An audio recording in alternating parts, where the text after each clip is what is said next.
The void screamed. Not with sound, space had no such mercy, but with the violent tearing of reality itself as three impossible vessels punched through the fabric of slipspace into normal space near Epsilon Eridani. The UNSC monitoring station on Reach's outer defense perimeter registered the anomalies simultaneously, three massive spatial distortions, each with signatures that matched nothing in the Covenant database, nothing in human records, nothing that should exist. The first vessel emerged in a cascade of shimmering azure light, its hull gleaming white and red, impossibly sleek for a warship of its size. The space battleship Yamato tumbled from what its crew would have called a dimensional fault, emergency thrusters firing to stabilize a hull never designed for Halo's particular interpretation of physics. Inside the bridge, Captain Okita gripped his command chair as alarms wailed across every station. Report. Captain, we've successfully escaped the dimensional rift, but, Lieutenant Shima's hands flew across navigation controls that were displaying readings that made no sense. Sir, the stars are wrong. This isn't our universe. 20,000 kilometers away, space folded differently as FTL drives deactivated and the Battlestar Galactica materialized in a flash of exotic particles. Admiral William Adama's weathered face remained impassive as his Battlestar shuddered from the transition, but his knuckles whitened on the command rail. Sitrep. Drades is lit up like a Christmas tree, sir, Colonel Tai reported, his voice tight. Multiple contacts, unknown configuration. And Admiral, he paused, checking and rechecking his readings. We're reading a planet. Earth-like. But it's not Earth. It's not any of the 12 colonies. Gods, someone whispered.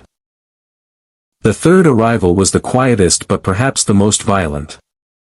The SSV Normandy State Route 2 dropped from FTL in a ripple of Element 0 discharge, its stealth systems automatically engaging as Joker's hands danced across the helm. Well, that's new, the pilot muttered, staring at a star map that EDI was frantically trying to reconcile with known space. Commander? You're gonna want to see this. Commander Shepard strode onto the bridge, Gurus Vicarian at her shoulder. The Turian's mandibles flicked in confusion as he studied the tactical display. Shepard, those energy signatures. I've never seen anything like them.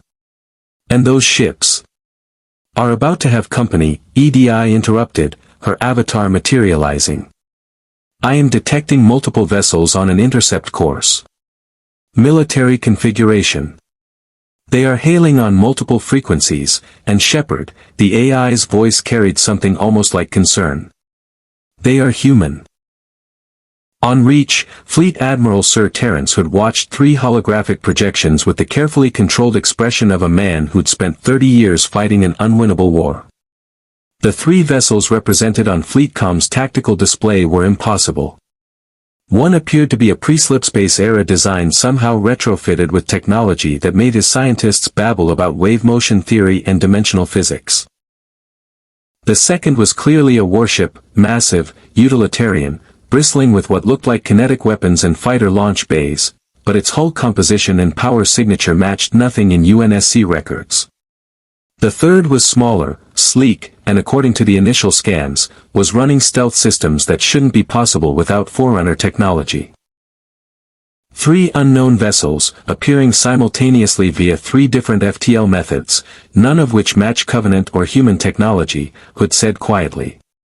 Someone tell me this isn't a Covenant trick. Negative, sir, a technician reported. Covenant slipspace drives leave a specific radiation signature. These are different. Completely different. And sir, we're receiving transmissions. Audio and video. They're speaking English. Hood's jaw tightened. Put them through. All three. The holotank shimmered, splitting into three panels. On the left, an older Japanese man in a blue uniform stood on a bridge that looked like something from pre-Covenant history, but the technology behind him pulsed with power readings that made UNSC reactors look like campfires. In the center, a grizzled military officer with the bearing of a man who'd commanded through hell stood before tactical displays showing what looked like a colonial-era battlestar. On the right, a woman in armor that incorporated technology the UNSC Science Division would kill to examine stood with an alien, a genuine, non-covenant alien, at her side. This is Fleet Admiral Terrence Hood of the United Nations Space Command. You've entered UNSC-controlled space during a time of war. Identify yourselves immediately, state your intentions, and be advised that weapons are trained on your positions. Captain Okita spoke first, his voice calm despite the chaos that must be erupting on his bridge. I am Captain Jayuzo Okita of the Earth Defense Force Space Battleship Yamato. We did not intend to enter your space, we were caught in a dimensional anomaly while returning from our mission to Iskander. If what we're seeing is correct, we are no longer in our own universe. Admiral Adama's expression remained carved from granite. Admiral William Adama, commanding the Battlestar Galactica. We jumped blind, running from silent pursuit. We thought we'd found Earth. Instead, we found, wherever this is. We're carrying refugees, Admiral Hood. 10,000 civilians. We need to know, is that planet safe? Shepard stepped forward, and Hood noted the way the alien behind her moved, predatory, military precision. Commander Shepard, Alliance Navy, Captain of the Normandy. We were investigating a mass relay malfunction when something went wrong. We ended up here. She paused, her eyes sharp, assessing. Admiral, you said you're at war. With whom? Hood was silent for 3 full seconds. In that silence, his mind raced through the implications. 3 vessels from 3 different realities, each carrying technology that could potentially change the balance of the human covenant war.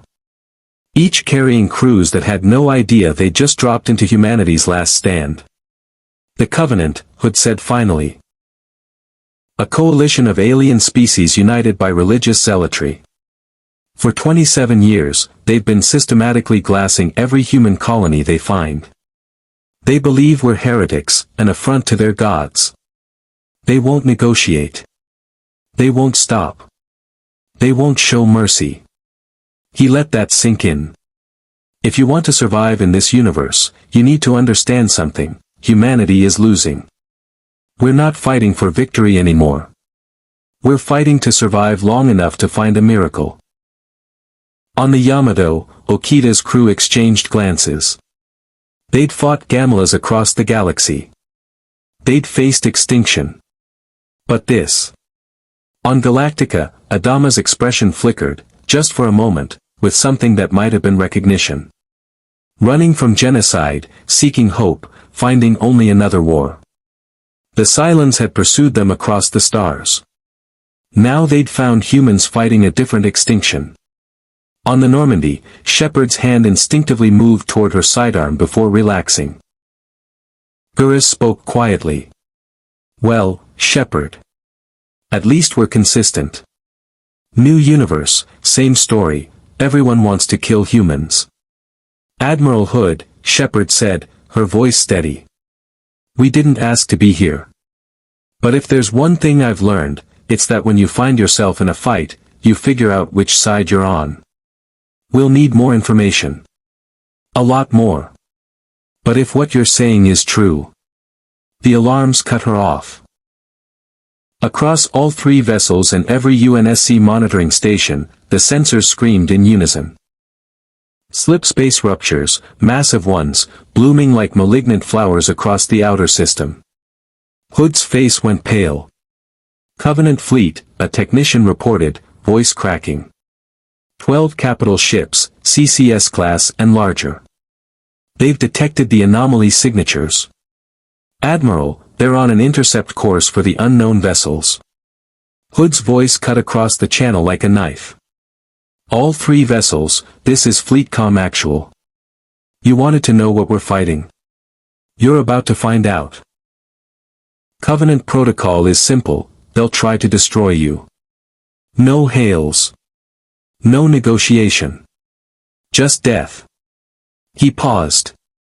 Your choice is equally simple. Run, fight, or die. Choose now. On the Yamato, Okita's eyes hardened. He'd led Earth's last hope across impossible distances. He'd faced odds that would have broken lesser crews. His hand moved to the communications panel. Crew of the Yamato, battle stations. We didn't come this far to run from another fight. On Galactica, Adama turned to his XO. Launch Vipers. All batteries to action stations. We've jumped from one apocalypse to another. Let's show them that Galactica doesn't break. On the Normandy, Shepard shared a look with Gurus. The Turian's mandibles spread in what humans might have called a grim smile. Just like old times, Shepard. Just like old times, Shepard confirmed. Joker, kill the stealth systems. EDI, full combat protocols. All hands to battle stations. She turned back to Hood's image. Admiral, my ship specializes in impossible odds. We'll need tactical data on these Covenant. Every weakness, every vulnerability. And we'll need it in the next 5 minutes. Hood allowed himself the smallest nod of respect. Transmitting now. Welcome to the Halo universe, Commanders. Try not to die in your first engagement. We'll need every gun we can get. The transmission cut. 3 impossible vessels hung in the void, their crews preparing for battle against an enemy they'd never faced, in a universe they'd never known existed. Below them, Reach, Fortress World, last bastion of UNSC military power, watched and waited. And across the darkness, the Covenant fleet advanced, their energy projectors charging, plasma torpedoes armed, certain in their righteous conviction that these new vessels were simply more heretics to burn. The void was about to scream again. This time, it would be with fire. The tactical briefing lasted exactly 4 minutes and 37 seconds. It would have to be enough. On the Yamato's main bridge, Lieutenant Oda's fingers flew across the communications console as a torrent of data flooded in from UNSC channels. The young officer's face paled as translation subroutines converted the information into something the Earth Defense Force systems could process. Captain, their weapons technology. It's primitive compared to ours in some ways, but they've been fighting this war for 3 decades.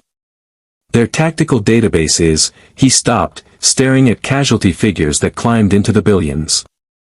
Sir, they've lost entire worlds. Captain Okita stood from his command chair, hands clasped behind his back as he studied the holographic display materializing before him. The Covenant vessels appeared as angry red markers, closing at speeds that made even Yamato's veteran crew tense. 12 warships, each massing between 2 and 3 million tons, their hulls sheathed in energy shielding that the UNSC data flagged as nearly impervious to conventional kinetic weapons. Analysis, Okita commanded. Chief Engineer Tokugawa's gravelly voice came over the intercom. Their energy weapons are plasma-based, superheated to temperatures exceeding 3,000 degrees. The UNSC reports that a single hit from a capital-grade plasma torpedo can melt through meters of titanium A battle plate. He paused. Captain, our wave-motion shield should hold against several hits, but sustained bombardment. Understood. Okita's eyes never left the display. Tactical, I want firing solutions on the lead vessels. Conventional weapons first. Save the wave-motion gun unless absolutely necessary. Sir, the wave-motion gun in this universe is a weapon of last resort, Okita finished quietly. We are guests in this reality, Lieutenant. We will not announce our presence by destroying half a fleet in a single shot. Not yet. Across 20,000 kilometers of void, Admiral Adama stood in Galactica's CIC, surrounded by the organized chaos of a battlestar preparing for combat. The Draughty's display painted the Covenant fleet in stark detail, 12 contacts moving in a formation that spoke of discipline and experience. Saul Tai stood at his shoulder, jaw working around an unlit cigar. Toasters were bad enough, Tai muttered. Now we've got religious fanatics in energy-shielded ships that outmass us 3-1. Adama's eyes tracked the data streaming across multiple screens.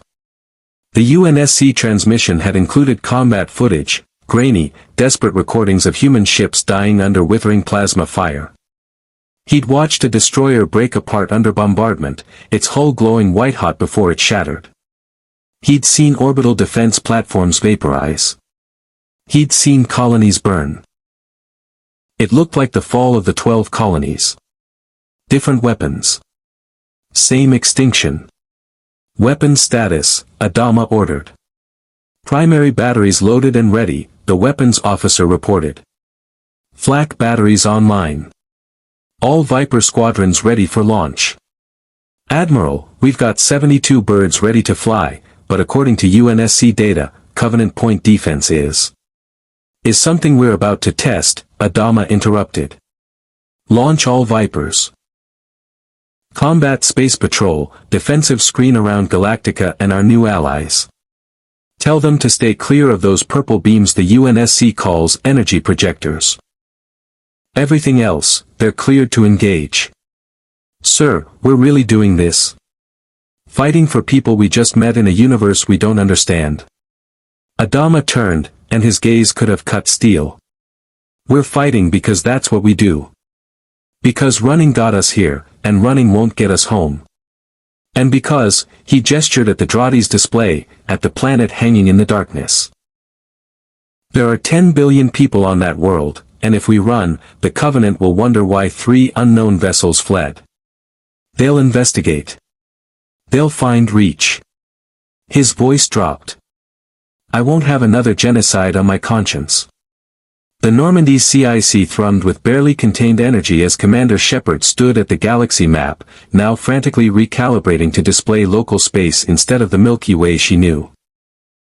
Gurus, Tali Zora, and Miranda Lawson surrounded her, each reviewing tactical data with the efficiency of veterans who'd fought from the Terminus systems to the Omega, for relay. Their shields are energy-based, Tali reported, her Omni tool projecting schematics.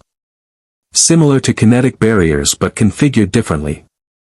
Covenant shielding is optimized against plasma and some kinetic weapons, but Shepard, her luminous eyes met the commander's. Our weapons are mass-accelerated. Different technology base entirely. Which means we might actually hurt them, Gurus concluded, his mandibles tight with concentration. But there's a problem. Our thermal clips are limited. No resupply. No merchants. No alliance requisitions. What we've got is what we have. Miranda's perfect features were creased with concern. EDI projects we can sustain combat operations for approximately 40 minutes of continuous engagement before ammunition becomes critical. After that. She didn't need to finish. Shepard nodded slowly, her mind racing through the tactical calculus. The UNSC briefing had been brutally clear, Covenant ships were faster, more maneuverable, and carried energy weapons that could vaporize the Normandy in seconds. But the Normandy had advantages, stealth systems the Covenant had never encountered, kinetic barriers that might deflect plasma differently than UNSC armor, and a crew that had gone up against impossible odds and survived. EDI, Shepard said. You've analyzed the data. What are our chances? The AI's avatar materialized, her expression thoughtful. If we engage directly, probability of survival is 17%. However, I have identified several tactical opportunities. The Covenant appear to rely heavily on energy shielding and superior firepower. They seem less prepared for stealth tactics, electronic warfare, or coordinated multivector attacks. If we can work with the Yamato and Galactica, then we might actually live through this. Shepard turned to her crew. Joker, you still have the con. The pilot's voice crackled over the intercom, carrying his trademark sardonic edge despite the tension. Oh yeah, Commander. Nothing like my first day in a new universe involving 12 alien warships that want to kill us. Really rolls out the welcome mat. Can you keep us alive? A pause. Then, quieter, serious. Yeah. Yeah, I can do that. Shepard activated the ship-wide comm, all hands, this is the commander. I know we didn't ask to be here. I know this isn't our fight. But there are billions of people on that planet who are fighting a war of extinction, and we just became part of it whether we like it or not. She paused, choosing her words carefully. We're Normandy crew. We've been through the Omega-4 relay. We've faced collectors, mercs, and things that would make most people run. We don't run. We adapt. We overcome. And we survive. Her voice hardened. Battle stations. Show these Covenant what happens when they pick a fight with the wrong ship. The channel closed to a chorus of acknowledgements, Grunt's enthusiastic roar, Jack's creative profanity, Morden's rapid-fire analysis of Covenant biology, Legion's calm confirmation of combat protocols. Hood's voice cut across all three vessels' command channels. Unknown vessels, this is FleetCom Actual. Covenant fleet is 2 minutes from weapons range. UNSC frigate groups Sierra and Tango are moving to intercept, but we're outgunned and outmassed.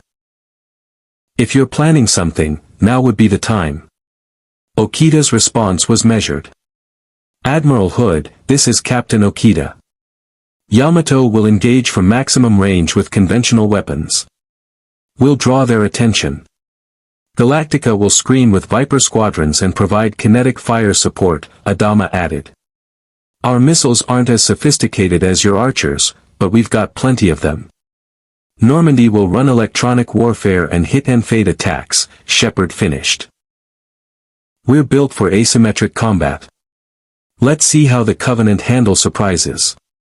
Hood's hologram appeared on all three bridges simultaneously, and for the first time, the Admiral's granite expression showed something that might have been hope. 3 vessels from 3 different realities, fighting alongside UNSC forces against impossible odds. A ghost of a smile. You're going to fit right in. Fleet come out. The Covenant fleet crossed into weapons range. On the bridge of the CCS-class battlecruiser Incorruptible Devotion, Shipmaster Veda Morami observed the human vessels with the cold calculation of a warrior who'd glassed 17 colonies. His bridge crew, Sanghaili warriors all, clad in armor that spoke of rank and honor, monitored their stations with practiced efficiency. 3 unknown vessels, his tactical officer reported. Configuration unlike any human designs in our records. Energy signatures are unusual. Morami's mandibles spread in what might have been anticipation. The humans are desperate. They field experimental vessels, hoping to delay the inevitable. He turned to his weapons officer. Target the largest vessel first. The one they are calling Yamato. Full energy projector barrage. Let us send the humans a message, their desperation is futile. By your command, Shipmaster. The Covenant fleet opened fire. Space lit up with purple-white beams of coherent energy, each projector capable of carving through a UNSC destroyer like paper. Plasma torpedoes followed. Glowing spheres of superheated death, tracked and guided by systems that had been perfecting the art of human extermination for 3 decades. And the Yamato's wave-motion shields flared to life. The energy projector beams struck the shimmering barrier surrounding the massive warship and scattered, diffusing across the shield surface like water breaking against a cliff. Plasma torpedoes detonated against the barrier, their 3,000-degree fury dissipating without touching the hull beneath. On the Incorruptible Devotion's bridge, silence fell. Impossible, someone whispered. The Yamato's main battery spoke in response. Not the wave motion gun, that remained dark, charging but silent, but the conventional shock cannons and missile batteries. Projectiles that moved at relativistic speeds, carrying kinetic energy that made UNSC Max look gentle, streaked across the void. A Covenant destroyer's shields flared under the impact. Held for 3 seconds. Shattered. The shock cannon round punched through the hull, through bulkheads, through crew compartments where Ungoy and Kidyar died without knowing what killed them, and out the other side in a spray of atmosphere and debris. The destroyer listed, bleeding air and fire, crippled but not destroyed. First blood to the Yamato, Okita said quietly. Tactical, concentrate fire. Disable, don't destroy. We need them to remember this, not die forgotten. Galactica's Vipers swarmed into the battle space like angry hornets, their pilots, veterans of silent wars, men and women who'd flown combat missions since the fall, adapting with terrifying speed to this new battlefield. Covenant Seraphs launched to intercept, their sleek teardrop shapes darting through the void with inhuman precision. This is Starbuck, I've got 3 bandits on my 6, frack, they're fast. Captain Kara Thrace's voice crackled across the squadron channel. Wedge, break left. Apollo, I need. Got him. Captain Lee Adama's Viper rolled through a maneuver that would have killed a normal pilot, his guns tracking a Seraph and firing in short, controlled bursts. The Covenant fighters' shields flickered, held, and the Seraph returned fire with plasma cannons that turned space into a web of superheated death. But Colonial Vipers were small, maneuverable, and flown by pilots who'd learned to dogfight against mechanical perfection. They danced through the plasma fire, returning bursts that began to wear down Covenant shields through sheer persistence. Galactica herself spoke with the voice of 40 main batteries, each gun firing armor-piercing shells the size of small cars. The shells weren't as sophisticated as UNSC weaponry, but they were numerous, and they were relentless.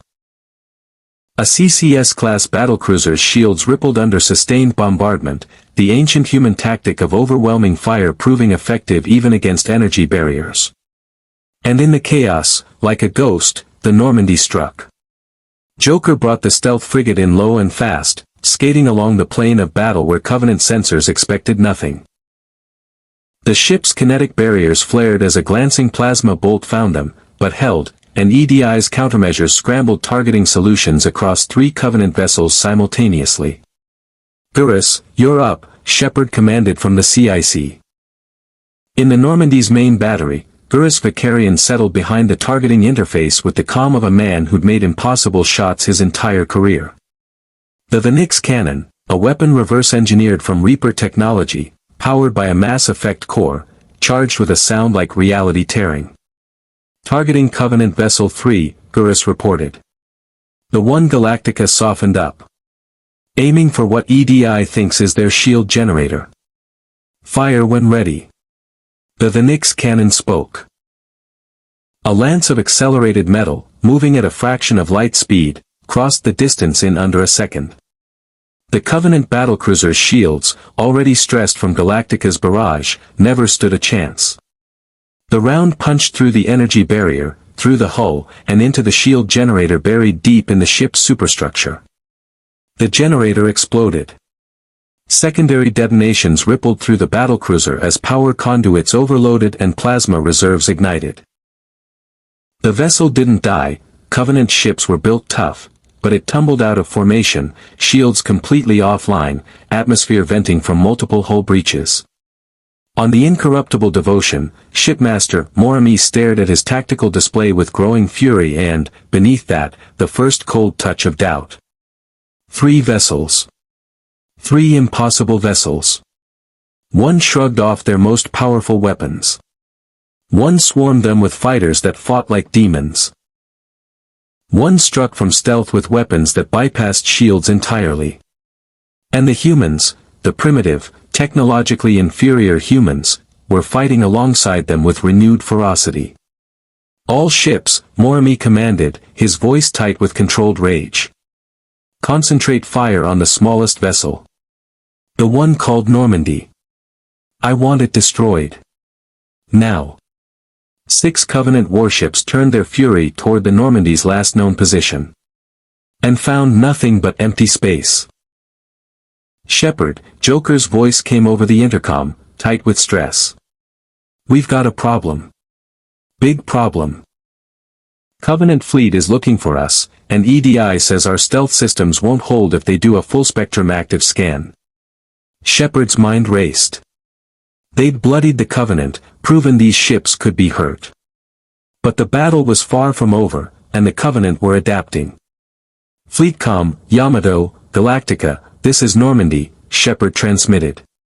"We've got their attention. I think it's time we coordinated this properly. Because fighting 12 Covenant warships separately is how we die." Fighting them together is how we survive, Okita finished. Agreed, Commander. I'm transmitting tactical coordination protocols now. If we're going to fight as a fleet, we need to fight as one. Admiral Hood's voice carried something that sounded almost like pride. Welcome to the UNSC, Commanders. Now show the Covenant what happens when humanity refuses to die. The void had become a maelstrom of fire and steel, energy and death. Lieutenant Commander Sarachan gripped the tactical console aboard the UNSC frigate forward unto dawn, her knuckles white as she watched the impossible unfold on her displays. 23 years in the Navy, 16 fleet actions against the Covenant, and she'd never seen anything like this. Captain, the unknown vessels are maintaining formation with our Sierra group, she reported, her voice steady despite the chaos. The Yamato's taken 17 direct hits from energy projectors. Shields are still holding at 84%. Sir, that's impossible. Nothing holds against sustained Covenant fire like that. Captain Jacob Keyes stood on the bridge of his frigate, his sharp mind cataloging every detail of the engagement with the precision that had made him one of the UNSC's finest tactical officers. The three vessels from other realities fought with styles as different as their origins, yet somehow, impossibly, they were coordinating. Adjust our firing pattern, Keyes ordered. The Galactica's engaging targets at close range with kinetic weapons. We'll support with Archer missiles. Concentrate on vessels the Yamato has already damaged. He paused, watching as another volley of shock cannon fire from the Earth Defense Force battleship crippled a Covenant cruiser's engines. And get me everything our sensors can tell us about that white ship. If we survive this, ONI is going to want every byte of data. The battle had evolved beyond the initial chaos into something that resembled coordinated warfare, though calling it coordination was generous. The four fleets, UNSC, Yamato, Galactica, and the lone Normandy, fought like fingers of a hand that had never worked together before, each moving independently but toward a common goal. Survival. On the Yamato, tactical displays painted the battlefield in stark holographic detail. Captain Okita watched as another energy projector beam struck his ship's wave-motion shields, the barrier technology that had carried Earth's last hope across impossible distances now proving its worth against a different enemy's fury. Shield integrity holding, Chief Engineer Tokugawa reported from the engine room. But Captain, we're drawing too much attention. Half the Covenant fleet is focusing fire on us. As intended, Okita replied calmly. Lieutenant Shima, evasive pattern Delta. Keep us moving. Tactical, I want firing solutions on the damaged vessels. We disable them, we reduce the enemy's firepower by attrition. Sir, recommendation, Lieutenant Oda called from communications. The UNSC frigate forward unto dawn is transmitting optimal firing coordinates. They've been fighting the Covenant for decades, they know where these ships are vulnerable. Okita nodded. Accepted. Coordinate our fire with UNSC tactical data. Show them we can learn. The Yamato's main batteries adjusted, targeting systems incorporating decades of hard-won UNSC intelligence. The next volley of shock cannon fire didn't aim for center mass or shield generators. It aimed for plasma conduits, for weapons ports, for the specific weak points that humanity had purchased with the blood of thousands of ships. A CCS-class battlecruiser's lateral plasma lance exploded as a shock cannon round severed its power coupling. The weapon detonated, carving a glowing wound in the battlecruiser's flank and sending it tumbling out of formation, trailing superheated gas. Target disabled, Tactical reported with grim satisfaction. Aboard Galactica, the CIC had become a controlled storm of activity. Admiral Adama stood at the center, his eyes tracking 36 different data streams simultaneously while his crew worked with the efficiency of years fighting an enemy that never showed mercy. Viper squadrons are engaging Seraph fighters at Point 32, Colonel Tai reported. We've lost 4 birds, but we've splashed 11 of theirs. The Covenant don't know what to make of our pilots. Adama allowed himself a moment of fierce pride. His pilots, Colonials who'd survived the apocalypse, who'd fought silent raiders across light years, were teaching alien zealots what it meant to face humanity's children. But pride wouldn't win this fight. Pull back Viper squadrons to defensive perimeter, Adama ordered. We can't afford to trade ships we can't replace. Focus on point defense and protecting our new allies. Admiral, we've got a problem, the Drades operator called out. 3 Covenant vessels are breaking formation. They're heading for Reach. For the orbital shipyards. Adama's jaw tightened. Classic tactic. While the main force engaged the fleet, a smaller element would strike the infrastructure. The Cylons had done the same thing at Scorpia. UNSC and Normandy, this is Galactica actual. 3 Covenant vessels breaking for orbital facilities. Can you intercept? Commander Shepard's response was immediate. Negative, Galactica. We're still running electronic warfare against the main fleet. If we break stealth now. Captain Keyes here. Forward unto Dawn and Sierra Group will intercept. But Admiral, we're outgunned 3-1. Adama made the decision in half a heartbeat. Galactica will support. Helm, new heading. Take us to those shipyards. Sir, that will leave Yamato and Normandy. We'll have to hold without us, Adama finished. That planet has 10 billion people. I won't let the Covenant glass another world while I watch. He turned to Tai. Tell the other commanders what we're doing. And Saul. I know, Tai said quietly. Make it count.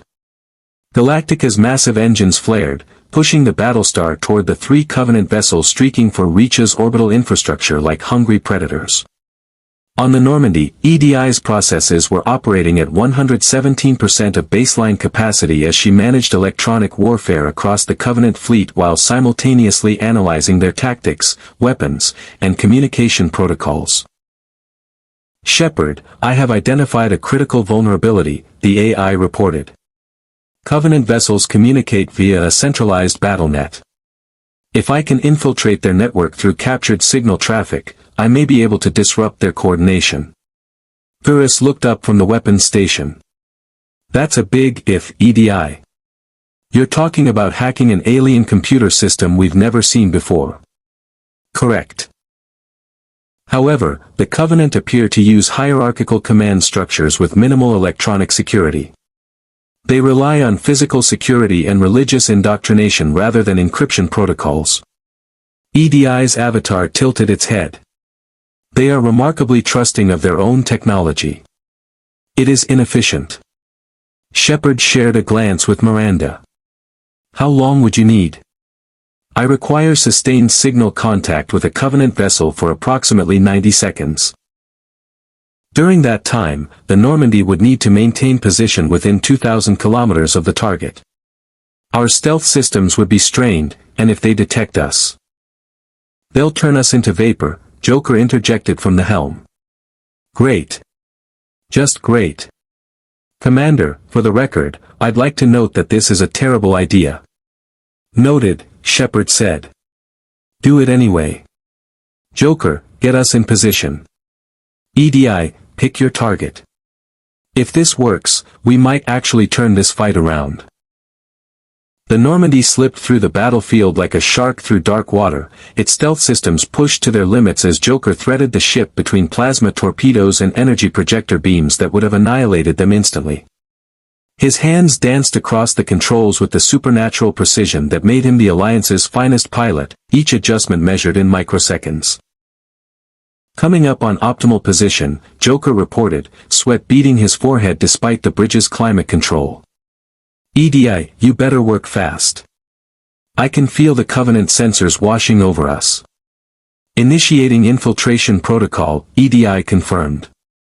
On the bridge of the Covenant assault carrier Solemn Penance, Shipmaster Thel Vadami, a Sanghaili warrior of cunning and honor who would one day be known by a different title, observed the battle with the calculating gaze of a predator studying worthy prey. The humans fight with unexpected coordination, he observed to his bridge crew. These unknown vessels have given them courage. Unacceptable. His tactical officer gestured to the holographic display. Shipmaster, we have detected anomalous signal traffic. Source unknown. It appears to be. Warning klaxons shrieked across the bridge. We are being penetrated. The communications officer shouted, his mandibles spread wide in alarm. Unknown intrusion in our battlenet. It is bypassing security protocols.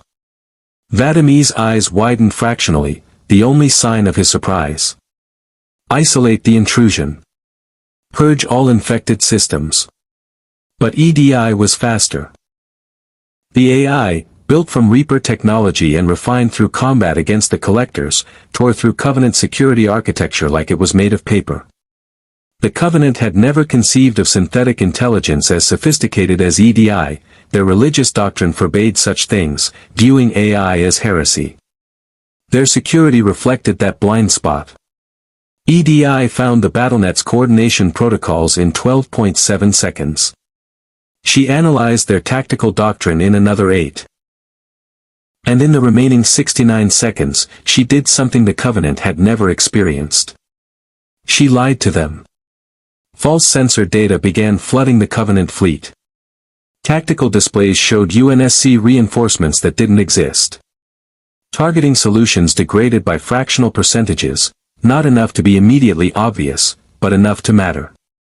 Communication channels began experiencing microsecond delays, disrupting the precise coordination that made Covenant fleet tactics so devastating. Infiltration complete, EDI reported. I have compromised 47% of the Covenant BattleNet. I am now feeding them corrupted tactical data.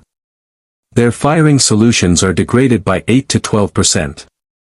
Recommendation, exploit this advantage immediately. Shepard didn't hesitate. All vessels, this is Normandy. EDI has compromised Covenant coordination. Hit them now while they're confused. Captain Okita's response carried the ghost of satisfaction. Yamato, all batteries, concentrated fire. Target the assault carrier. The Yamato's shock cannon spoke as one, a devastating volley that crossed the void at near-relativistic speeds.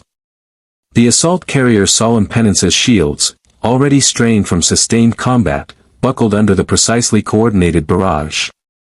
One shield emitter failed. Then another. And Vladimir, standing on his bridge as alarms screamed around him, understood that the humans had done something unprecedented. They had turned the Covenant's own systems against them. All ships, emergency combat protocols, he roared. Disconnect from the BattleNet. Revert to independent operation. But switching command architectures in the middle of a fleet engagement was like performing surgery during an earthquake. The Covenant vessels began to operate independently, losing the perfect coordination that made them so deadly. They were still dangerous, individually, each ship was more powerful than most UNSC vessels. But they were no longer synchronized. UNSC forces, this is Fleet Admiral Hood. All ships, weapons free. Hit them while they're disorganized. 30 human warships that had been fighting a desperate delaying action suddenly surged forward with renewed fury.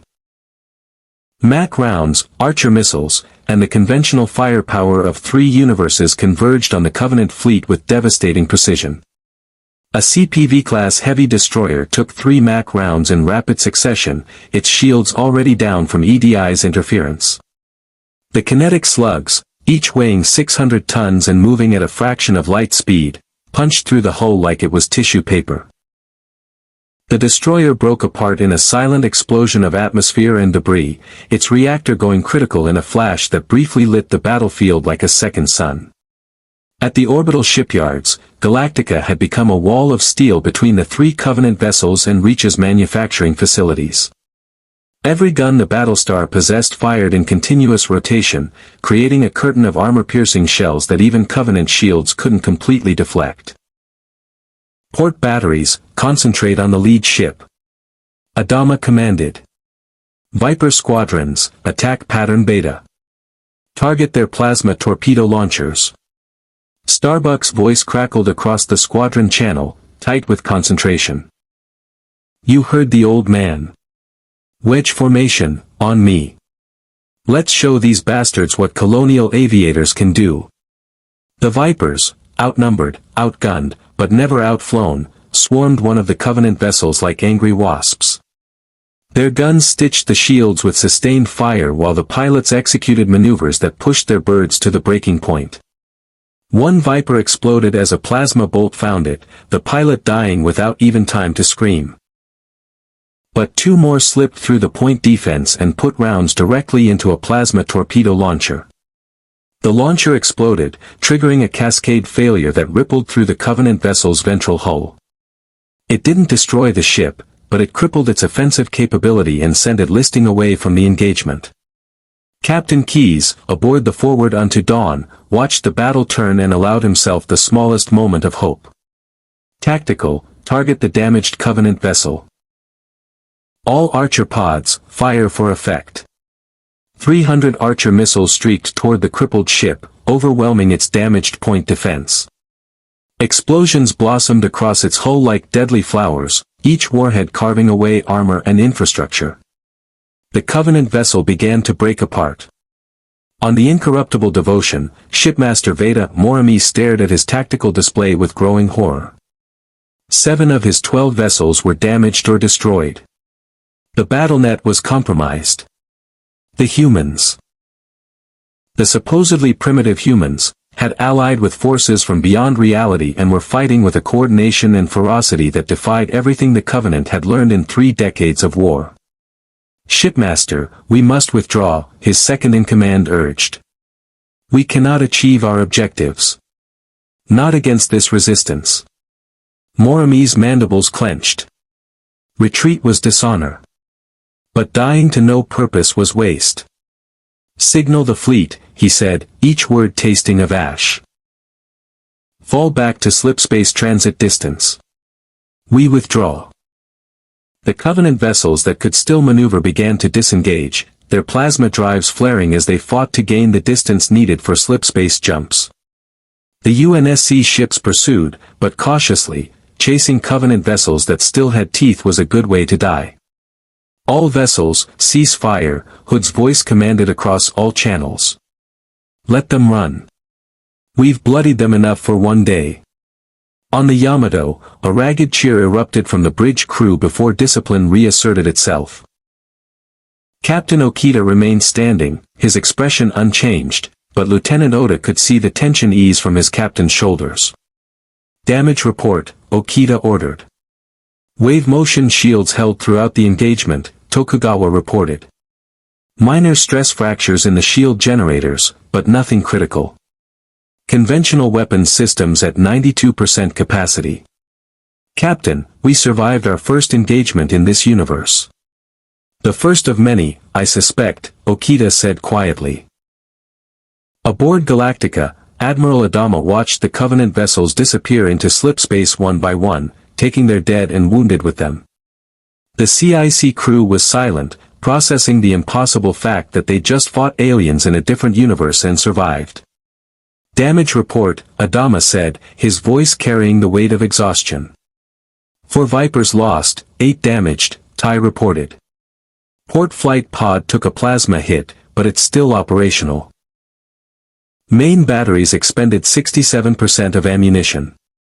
We're hurt, but we're alive. And the other vessels? UNSC reports moderate damage across their fleet. Yamato is nearly untouched. Those shields of theirs are something else. Normandy is, Tai paused. Reporting 0 damage. They never got hit once. Adama's lips quirked in something that might have been a smile. Stealth technology. Effective. On the Normandy, Commander Shepard stood in the CIC as the adrenaline of combat began to fade, replaced by the bone-deep weariness that always followed a major engagement. Gures was running diagnostics on the Nix cannon. Tali was already analyzing Covenant wreckage for salvageable technology. Miranda was coordinating casualty reports, thankfully, none. Commander, EDI's avatar materialized.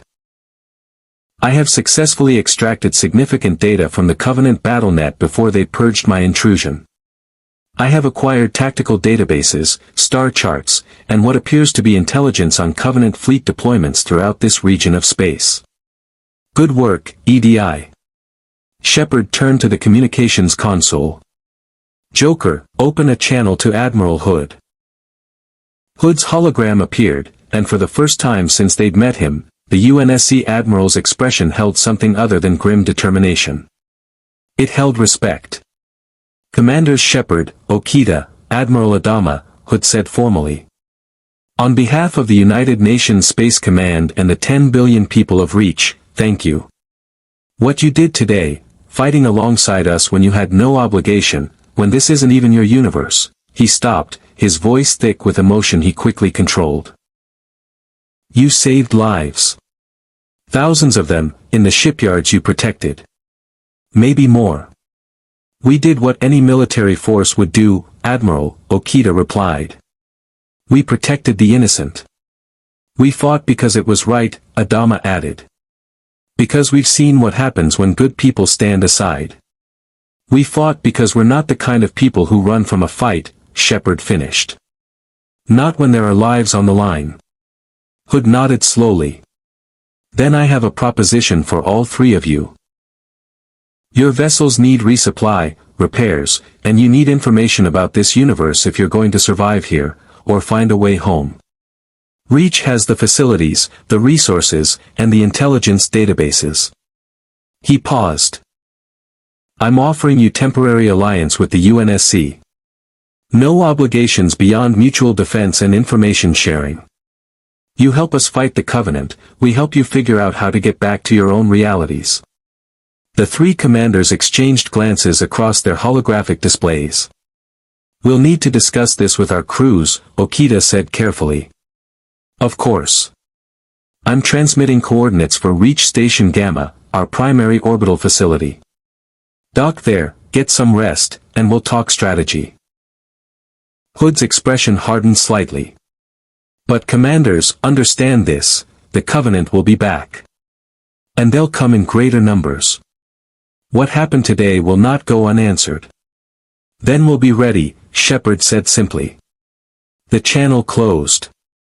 In the silence that followed, the three impossible vessels hung in orbit around a world they'd never known existed, having fought their first battle in a war that had been raging for 3 decades. Around them, UNSC ships moved with the efficiency of long practice, recovering Viper pilots, salvaging Covenant wreckage, and beginning the grim task of accounting for their dead. And on Reach, in the underground command center where humanity coordinated its last stand, Fleet Admiral Sir Terence Hood stood before a holographic display showing 3 vessels that shouldn't exist. Sir, an intelligence officer approached carefully. ONI Section 3 is requesting immediate access to the unknown vessels. They want technical specifications, crew interviews, full intelligence workups. Tell Section 3 they can wait, Hood said flatly. Those 3 ships and their crews just saved Reach Station Gamma and proved that the Covenant can be beaten when humanity fights with coordination and courage. They're not intelligence assets to be exploited. They're allies. He turned, his eyes hard. And we're going to treat them as such. Clear? Yes, sir. Hood looked back at the display, at the 3 impossible vessels, and allowed himself a moment of hope. 3 ships from 3 universes. 3 different ways of fighting, 3 different technologies, 3 different philosophies. But united in one simple truth, they would not surrender. They would not run. They would fight. And maybe, just maybe, that would be enough. Reach Station Gamma hung in geosynchronous orbit like a steel fortress, its massive ring structure bristling with MAC platforms, missile batteries, and docking facilities that could service entire battle groups.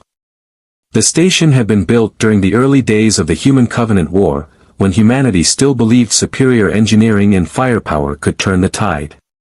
27 years later, it stood as a monument to human stubbornness, battered, repaired, and still standing. The Yamato approached the docking bay with ceremonial precision, its white and red hull gleaming under Reach's sun. Inside the massive battleship, Captain Okita stood on the observation deck, hands clasped behind his back, watching the UNSC station grow larger in the viewport. "It reminds me of the orbital stations above Earth," Lieutenant Shima said quietly, standing at attention beside his captain. "Before Gamalas burned them. And like Earth stations, it has been built by people who refuse to accept extinction," Okita replied. "Lieutenant, assemble an honor guard. We are guests here. We will show appropriate respect." Galactica docked at the opposite end of the station, the massive Battlestar dwarfing the UNSC frigates berthed nearby. Admiral Adama walked through the corridors toward the airlock, Colonel Tai at his side, both men wearing their formal uniform blues instead of the rumpled duty uniforms they'd lived in since the fall of the colonies. "How many times have we done this?" Tai muttered. "New world, new people, same hope they'll have answers." "Enough times to know better," Adama replied. "But we do it anyway. Because the alternative is giving up." He paused at the airlock. "Besides, Saul. These people have been fighting for their survival for 3 decades. They haven't given up. That counts for something." The Normandy slipped into its assigned berth with Joker's characteristic precision, the sleek frigate looking almost alien next to the utilitarian UNSC vessels. Commander Shepard stood in the airlock, checking her sidearm out of habit before holstering it. Gurus, Miranda, and a security detail waited behind her. "Think they'll try to dissect the ship the moment we leave?" Gurus asked, his mandibles twitching with dark humor. "Probably," Shepard said. "Which is why Tali's staying aboard with Legion and a full security team. Anyone tries to access Normandy's systems without authorization, they'll have a very surprised Quarian engineer and a Geth platform to deal with." "That should be entertaining," Miranda observed dryly. The airlock cycled open, revealing Reach Station Gamma's receiving bay, and the full weight of UNSC protocol. A full Marine honor guard stood at attention, 60 men and women in dress uniforms, their rifles held in perfect salute position. Behind them, a delegation of UNSC officers waited, led by a tall woman in the black uniform of naval intelligence whose eyes held the calculating wariness of someone who'd spent decades fighting a losing war.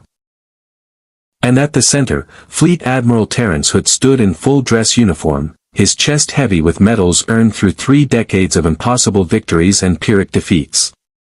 The 3 commanders emerged from their respective airlocks simultaneously, timing coordinated by EDI's analysis of UNSC protocol, and moved to meet the Admiral in the center of the bay. The moment had the weight of history, 3 realities converging in a universe not their own.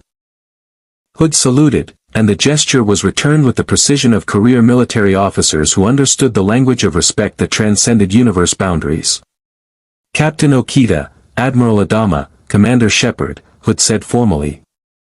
"On behalf of the United Nations Space Command and the people of the United Earth Government, I welcome you to Reach Station Gamma. Your actions in the recent engagement have earned you the gratitude of every person on this station and the planet below." "We did our duty, Admiral Hood," Okita replied, his voice carrying the weight of Earth Defense Force formality. "As any military force would when faced with innocent lives at risk. We've fought extinction before," Adama added, his weathered face grave. "We recognize the look in your people's eyes. We've worn it ourselves." Shepard's response was more direct. "We're soldiers, Admiral. We fight. That's what we do. The question now is, what comes next?" Hood's expression shifted from ceremonial to tactical in a heartbeat. "What comes next is intelligence, strategy, and difficult choices. If you'll follow me, we've prepared a secure briefing room. What I'm about to show you is classified at the highest levels.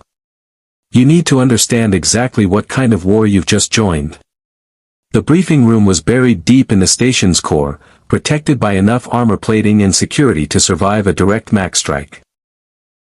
The chamber itself was dominated by a holographic display table that currently showed the Epsilon Eridani system in tactical overview. Hood stood at the head of the table, joined by the Naval Intelligence Officer, Commander Samantha Kerr, according to the introduction, and a civilian scientist whose ID badge identified him as Dr. Chen Liang, Materials Science Division. Before we begin, Hood said, I need to establish something. This briefing is classified eyes only, UNSC SecNav clearance. Under normal circumstances, no foreign nationals would ever be granted access to this information. But these aren't normal circumstances. He paused. What I'm about to share could change the course of the war. It could also get you killed. Are you willing to proceed? The three commanders exchanged glances. Shepard spoke first. Admiral, we've already been shot at by the Covenant. We're in this whether we like it or not. Yes, we're willing. Hood nodded and activated the holographic display. The Epsilon Eridani system dissolved, replaced by a star map showing hundreds of worlds, most marked with red indicators. This is human space, Hood began. Or what's left of it. In 2525, the Covenant attacked the agricultural world of Harvest. They glassed the entire planet, used their plasma weapons to superheat the atmosphere and literally melt the surface into glass. 1 billion colonists died in 3 months. He touched the display, and Harvest's icon turned from red to black. That was the beginning. The display began to animate, showing the progression of the war. World after world turned red, then black. Colony after colony fell to Covenant fleets that appeared without warning, bombed from orbit, and disappeared before UNSC reinforcements could arrive. 27 years, Hood continued, his voice flat with the emotional control of a man who'd repeated this briefing too many times. 783 colony worlds attacked. 634 completely destroyed. Total civilian casualties estimated at 23 billion souls. He let that number hang in the air. We're not fighting for victory anymore. We're fighting to survive long enough to find a miracle. Captain Okita's expression remained neutral, but his hands tightened where they rested on the table. Earth Defense Force had faced Gamala's planet bombs. He understood extinction wars. Admiral Adama's jaw clenched. The Cylons had destroyed the 12 colonies in a single day. 13 billion people dead. He understood genocide. Commander Shepard's eyes narrowed. The Reapers had harvested entire civilizations. She understood hopeless wars. You're losing, Shepard said bluntly. Slowly, but inevitably. The Covenant have more ships, more resources, and they're winning the attrition battle. Yes, Hood admitted. At current casualty rates, projections suggest total UNSC collapse within 10 to 15 years. Possibly sooner if the Covenant discover Earth's location. They don't know where Earth is? Adama asked sharply.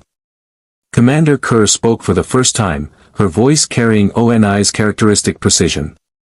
We've managed to keep Earth's coordinates secret through aggressive intelligence operations, scorched earth tactics during colony evacuations, and in some cases, her expression hardened, nuclear sterilization of our own navigation databases to prevent Covenant capture. But it's only a matter of time. Dar. Liang stepped forward, activating a new holographic display. Which brings us to why you're really here. Your vessels represent technology we've never encountered. The Yamato's energy shielding withstood sustained Covenant bombardment without failing. The Galactica's fighter tactics confused Covenant point defense systems. And the Normandy, he gestured at Shepard, demonstrated electronic warfare capabilities that penetrated Covenant security architecture we've never been able to crack. You want our technology, Okita said quietly. Not an accusation. A statement of fact. We want to survive, Hood corrected. And yes, if your technology can help us do that, we're asking for your assistance. Not demanding. Asking. He met each commander's eyes in turn. You have no obligation to us. This isn't your war. But if there's a chance, even a small one, that what you bring could save billions of lives. Then you have to try, Shepard finished. We understand, Admiral. But you need to understand something too. Our technology comes with complications. She nodded to Miranda, who activated her Omni tool. A holographic display of the Normandy's mass effect core materialized above the table. Our technology is based on element 0, ESO, Miranda explained. A rare material that, when subjected to electrical current, generates mass effect fields. It's the foundation of our FTL drives, kinetic barriers, and biotics. She paused. Element 0 doesn't exist in this universe. We've already run scans. Your periodic table stops at element 118. ESO is element 0, exotic matter from dark energy interactions that only exist in our reality. The UNSC scientists leaned forward, their expressions shifting from hope to consternation. Which means? Dr. Liang asked. Which means we can't build you mass effect drives or kinetic barriers, Shepard said bluntly. We can share the principles, but without ESO, it's theoretical physics, not practical engineering. Admiral Adama spoke up. Galactica's technology is more compatible. We use conventional fusion drives, kinetic weapons, and networked computers are explicitly banned due to our history with the Cylons. Our Vipers are piloted, not automated. Our tactics are based on human coordination, not AI support. He paused. We can share manufacturing specifications for our fighters, our ammunition, our tactics.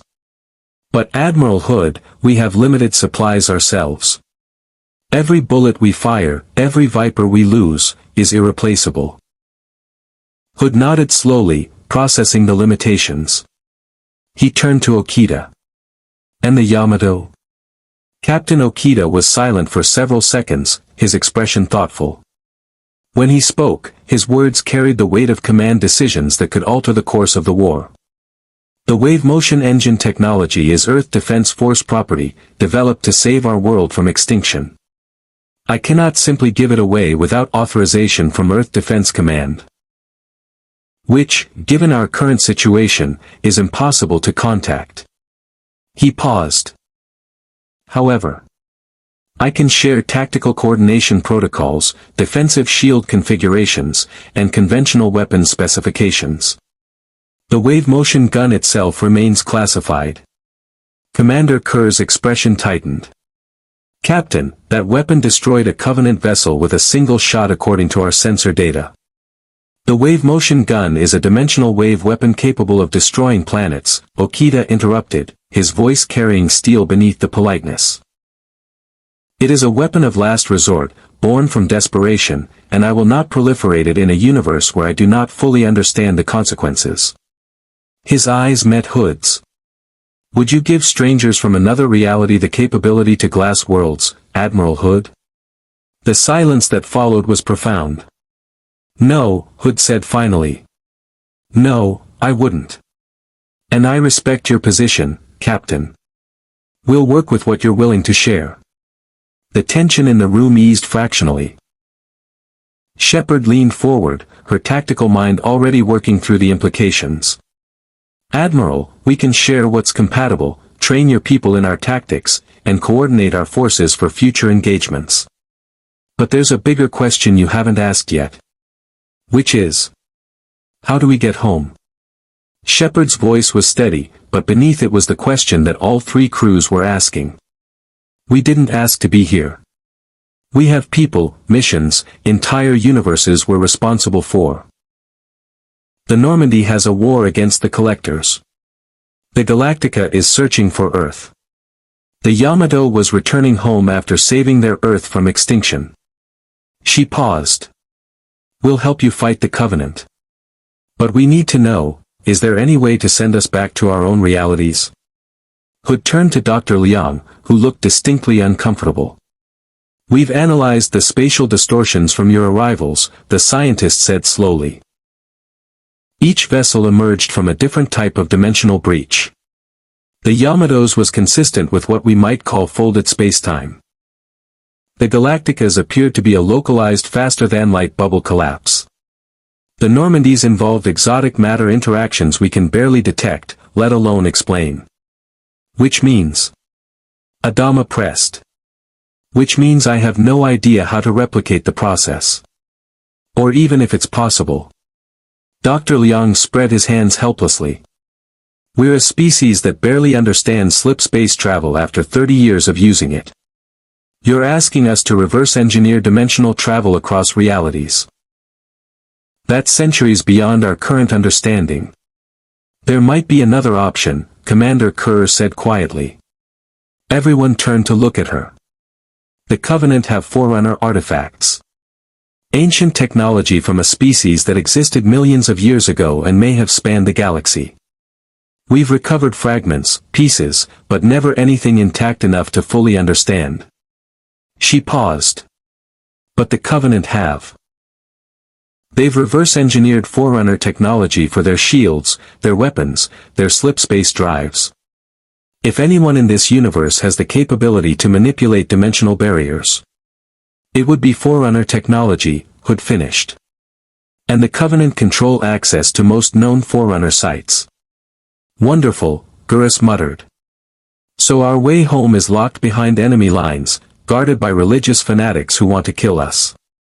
That about sums it up, Kerr confirmed. Shepard looked at Okita and Adama. Both men wore expressions of grim acceptance, the look of officers who'd been hoping for an easy answer and received reality instead. Then we have a common goal, Shepard said. We help the UNSC fight the Covenant. In exchange, you help us locate Forerunner technology that might send us home. Alliance of mutual benefit. And if we can't find a way home? Adama asked quietly. Hood's expression softened fractionally. Then you'll have a place here, for as long as humanity survives. We take care of our allies, Admiral. Always have. The holographic display shifted again, this time showing real-time tactical feeds from across the Epsilon Eridani system. UNSC patrol groups, Covenant scouting parties, and the 3 impossible vessels all moved across the display like pieces on a grand strategic board. Here's the immediate situation, Hood began, shifting into operational briefing mode. The Covenant fleet we engaged was a scouting force. They'll report back to their fleet command, and when they do, they'll bring overwhelming force. We estimate we have 72 hours, maybe 96, before a full invasion fleet arrives at Reach. How large are we talking? Okita asked. Projections suggest minimum 50 capital ships, possibly upwards of 100. Plus support craft, troop carriers, and boarding parties. Hood's expression was grim. Reach is the last major UNSC stronghold outside the inner colonies. If it falls, the Covenant have a clear path to Earth. Then Reach doesn't fall, Shepard said simply. We hold the line here. With 3 ships and whatever UNSC forces you can spare. Adama's tone was skeptical but not dismissive. Admiral Hood, I've fought impossible odds before. This goes beyond impossible. I know. Hood touched the display, and a new tactical overlay appeared. Which is why we're not planning to fight them head-on. We're going to use your ships the way they were designed to be used. The Yamato as a mobile fortress, drawing Covenant fire while our MAX and orbital defense platforms do the heavy lifting. Galactica as a carrier platform, using your Viper squadrons for strike operations and point defense. The Normandy for reconnaissance, electronic warfare, and precision strikes against high-value targets. Asymmetric warfare, Shepard said, nodding slowly. Play to our strengths, exploit Covenant weaknesses. It could work. It has to work, Hood corrected. Because if Reach falls, the war is over. Not today, not tomorrow, but inevitably. He looked at each commander in turn. I'm not asking you to die for a universe that isn't yours. I'm asking you to help us survive long enough to find you a way home. Because if we fall, you lose any chance of accessing Forerunner technology that could send you back. The logic was inescapable, and all three commanders knew it. "We'll need detailed tactical briefings," Okita said.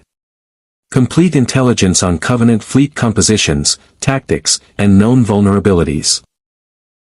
"We'll need resupply," Adama added. "Ammunition, fuel, parts. Our logistics are stretched thin." "We'll need access to Forerunner research," Shepard finished. "Everything ONI has on dimensional travel, slip space theory, anything that might give us a lead on getting home."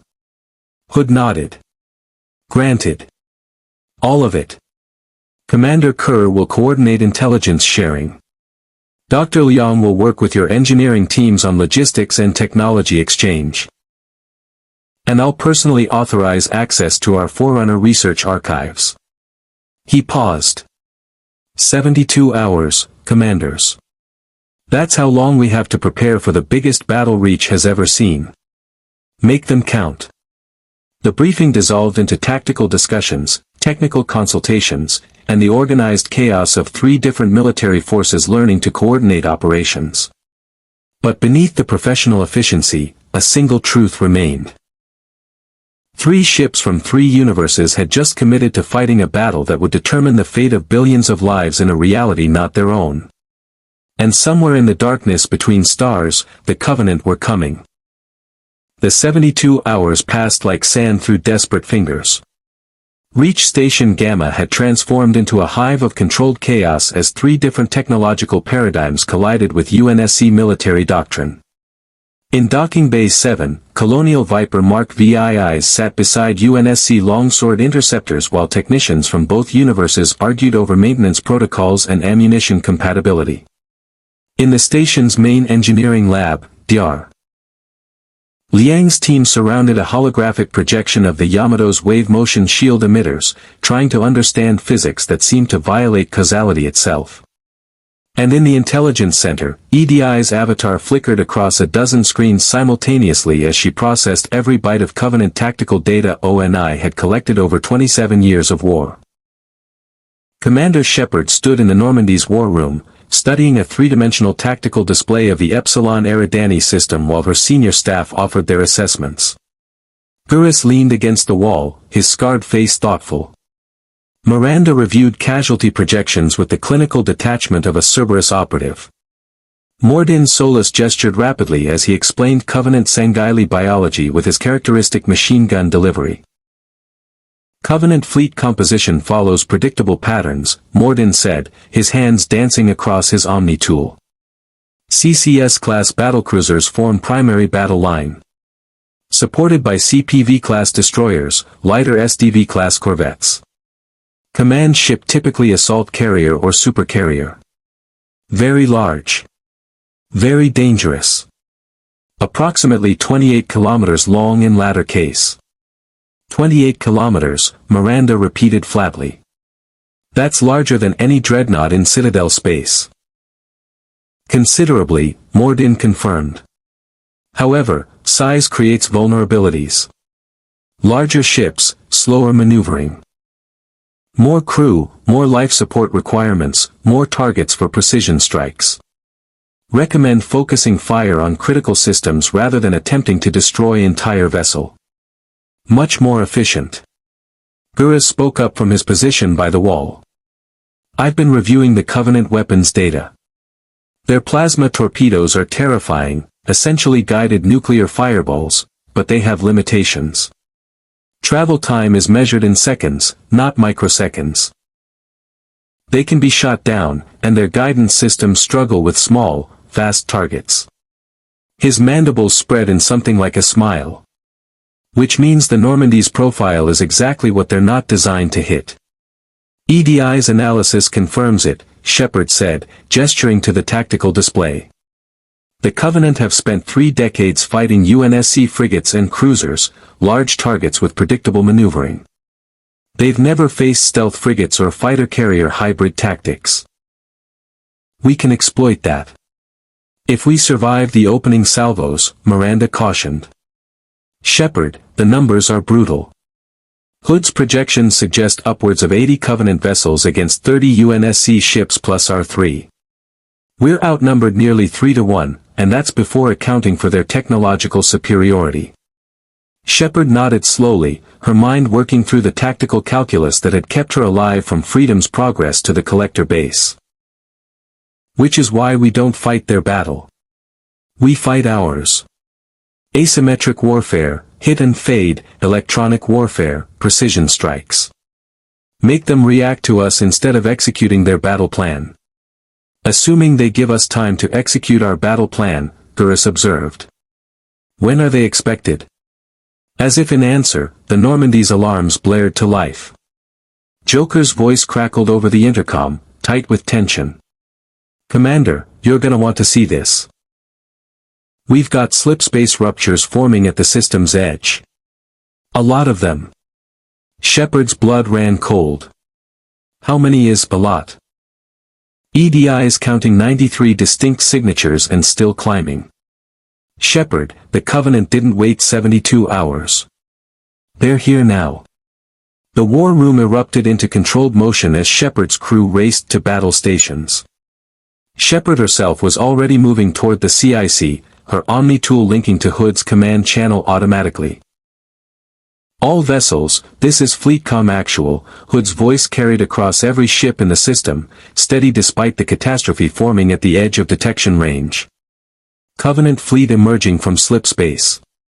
Current count, 106 capital ships. Classification, full invasion force. This is not a drill. All stations to Condition 1. All personnel to battle stations. This is the fall of Reach. Make every shot count. The fall of Reach. The words carried weight beyond their literal meaning. This was the moment the UNSC had been dreading for decades, the inevitable assault on humanity's last major fortress world. On the Yamato's bridge, Captain Okita stood at his command chair with the calm of a man who'd faced extinction before and refused to blink. Around him, his crew worked with practiced efficiency, their months fighting Gamlas across the galaxy having forged them into something harder than steel. Tactical analysis, Okita commanded. Lieutenant Oda's hands flew across his console. Captain, Covenant fleet composition matches UNSC projections. 87 CCS-class battlecruisers, 12 assault carriers, 7 supercarriers. They're forming a standard engagement sphere and advancing at 1/4 light speed. He paused, his voice dropping.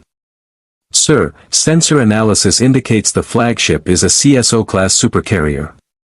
Covenant designation, Long Night of Solace. It's broadcasting on all channels. Challenging us to honorable combat. How very sporting of them, Chief Engineer Tokugawa's dry voice came over the intercom. Shall we oblige them, Captain? Okita's expression remained unchanged. Wave motion shields to full power. All batteries loaded and ready. Prepare for sustained engagement. And Tokugawa. Sir.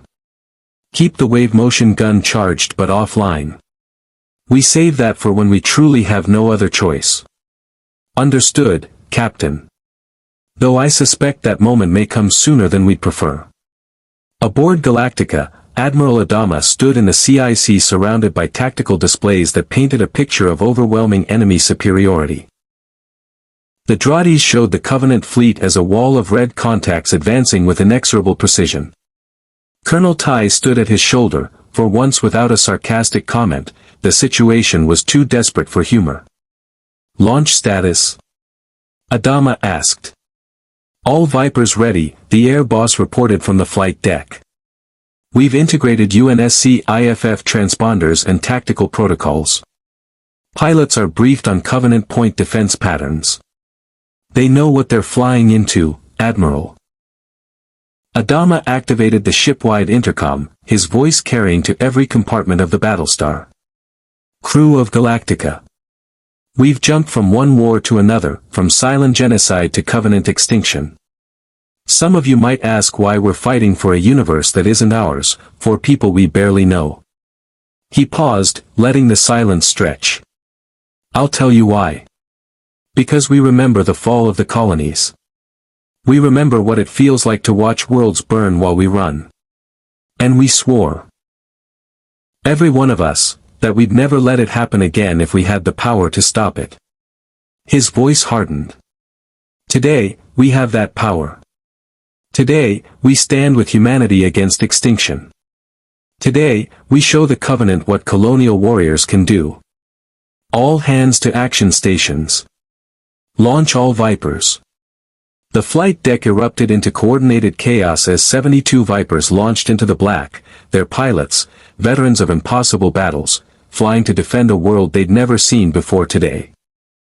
The Normandy slipped away from Reach Station Gamma like a ghost, its stealth systems engaged, its silhouette disappearing against the stellar background. In the CIC, Shepard watched the tactical display with the focused intensity of a predator choosing her moment to strike. EDI, analysis of the Covenant flagship, Shepard ordered. The AI's avatar materialized, surrounded by data streams. The Long Night of Solace is a CSO-class supercarrier, 28.7 kilometers in length. It carries approximately 2,000 Seraph fighters, 600 ground troops, and mounts 53 energy projector batteries. Its commander is Supreme Commander Thel Vadami, who will later become known as the Arbiter. He is considered one of the Covenant's finest tactical minds. Weaknesses. The vessel's extreme size creates several vulnerabilities. Power distribution requires massive conduits that, if damaged, could cascade across multiple systems. The hangar bays are minimally shielded to allow fighter operations. And Shepard, EDI highlighted a specific section of the supercarrier's hull. UNSC intelligence suggests that Covenant command ships maintain physical communication with their fleet through quantum-entangled communication nodes located here, here, and here. If those nodes were destroyed, the fleet coordination would degrade, Shepard finished. Like what happened when you hacked their BattleNet, but permanent. EDI, can we get close enough to hit those nodes without being vaporized? Probability of mission success, 43%. Probability of Normandy survival, 29%. Gurus let out a low whistle. Those are terrible odds, even for us. They're better than the odds for everyone else if we don't try, Shepard said. Joker, plot an intercept course for the Long Night of Solace. Stealth approach, maximum caution. We get one shot at this. Commander, that's a suicide run. That's an order, Joker. Get us in position. The pilot's response came after a beat of silence. Aye, Commander. Plotting intercept. Engaging stealth systems to maximum. Tell Gurus to make his shots count, because we won't get a second chance. Across the Epsilon Eridani system, 106 Covenant warships advanced like a tide of purple and silver death. At their head, the Long Night of Solace broadcast its challenge on all frequencies, Supreme Commander Thel Vadami's voice carrying the absolute certainty of religious conviction. Humans of this world. You stand upon a holy site, defiling it with your presence. The Forerunners did not intend for your kind to inherit the galaxy. Surrender, accept cleansing, and your deaths will be swift. Resist, and we shall glass your world as we have glassed hundreds before. You cannot win. You can only choose how you die. Fleet Admiral Hood's response was broadcast on every UNSC channel, his voice carrying from Reach's surface to the furthest orbital platform. Covenant Fleet, this is Admiral Terrence Hood, UNSC. I've got a better idea. How about you turn around and run back to wherever you came from, because this is one world you're not taking. Reach is humanity's fortress, and we've been preparing for this fight for 30 years. Come and try to take it.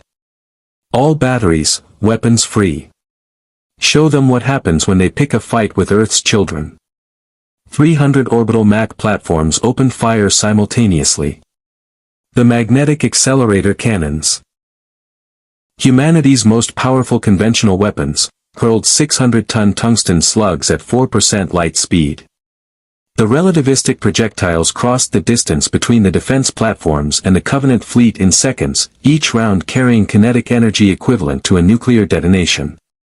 Covenant shields flared and held against the initial barrage, but the sheer volume of fire began to tell.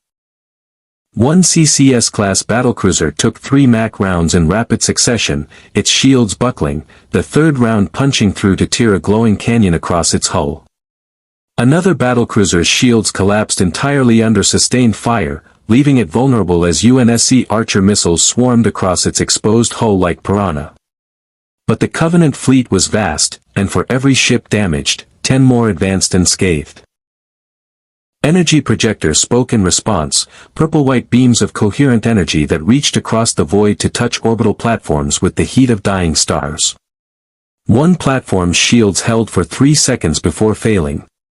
The energy projector carved through titanium A armor like a torch through paper, finding the reactor at the platform's heart. The detonation briefly outshone Reach's sun. Plasma torpedoes followed. Hundreds of them, glowing spheres of superheated plasma that tracked toward UNSC ships with malevolent intelligence. Point defense guns spoke in desperate streams of tungsten, detonating torpedoes prematurely, but there were too many. A UNSC destroyer, the Texas, took a plasma torpedo amidships. The 3,000-degree fireball melted through the hull, through bulkheads, through crew compartments where sailors died screaming. The destroyer broke apart, its reactor going critical, adding its death to the growing graveyard. And into this maelstrom of fire and death, the Yamato advanced. The massive battleship moved with stately precision, its wave-motion shield shimmering like a soap bubble made of captive starlight. Energy projector beams struck the barrier and scattered. Plasma torpedoes detonated against it without touching the hull beneath. The Covenant fleet concentrated fire on this impossible target, and the Yamato simply absorbed it all. Shield integrity at 78% and holding, Tokugawa reported from engineering. They're hitting us with everything they have, Captain, but the wave-motion shields are designed to withstand dimensional stress. Covenant plasma is merely very hot. We can take this. Continue forward advance, Okita ordered. Draw their fire. Every beam aimed at us is one not destroying a UNSC platform. Tactical, return fire. Precision strikes. Disable, don't destroy. The Yamato's shock cannon spoke with voices like thunder, each round accelerated to velocities that made UNSC Max look slow. A Covenant assault carrier, 3 kilometers of religious zealotry and plasma weapons, took a direct hit to its engineering section. The shock cannon round punched completely through the massive vessel, creating a tunnel of devastated compartments before exiting the far side.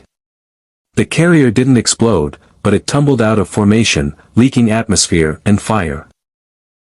Galactica launched into the close-range brawl with all guns firing. The Battlestar had been designed for exactly this kind of fight, brutal, close-quarters slugging matches where fighter superiority and point defense meant the difference between survival and death. Its main batteries created a wall of armor-piercing shells that even Covenant shields struggled to deflect entirely.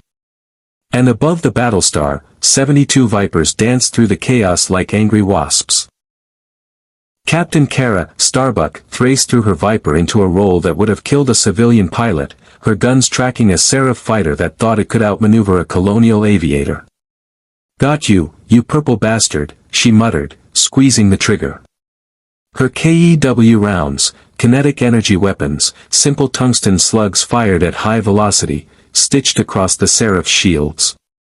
The Covenant fighter's barrier held for 3 seconds, then failed. The remaining rounds punched through the teardrop hull, and the Seraph tumbled away trailing frozen atmosphere. "Starbuck, break left." Captain Lee Apollo Adama's voice cracked across the squadron channel. "2 bandits on your 6. Starbuck yanked her stick hard over, her Viper responding with the agility that made Colonial fighters legendary. The 2 Seraphs that had been tracking her found themselves facing Apollo's guns instead. He fired in precise bursts, conserving ammunition while systematically overwhelming their shields. One Seraph exploded. The other fled. "That's 8 for me," Starbuck reported. "How many you got, Apollo?" 6. "And we're not keeping score during an apocalypse." "The hell we're not. That's what makes it fun." Their banter was a shield against the horror surrounding them, Colonial pilots falling as Covenant point defense found them, UNSC longswords dying in fireballs, the void itself burning with the fury of genocidal combat. But the Vipers were making a difference. Covenant fighter screens were designed to counter UNSC longswords, capable but relatively predictable craft. Colonial Vipers flew like they were alive, piloted by men and women who'd learned combat against AI-driven Cylon raiders that calculated optimal firing solutions in microseconds.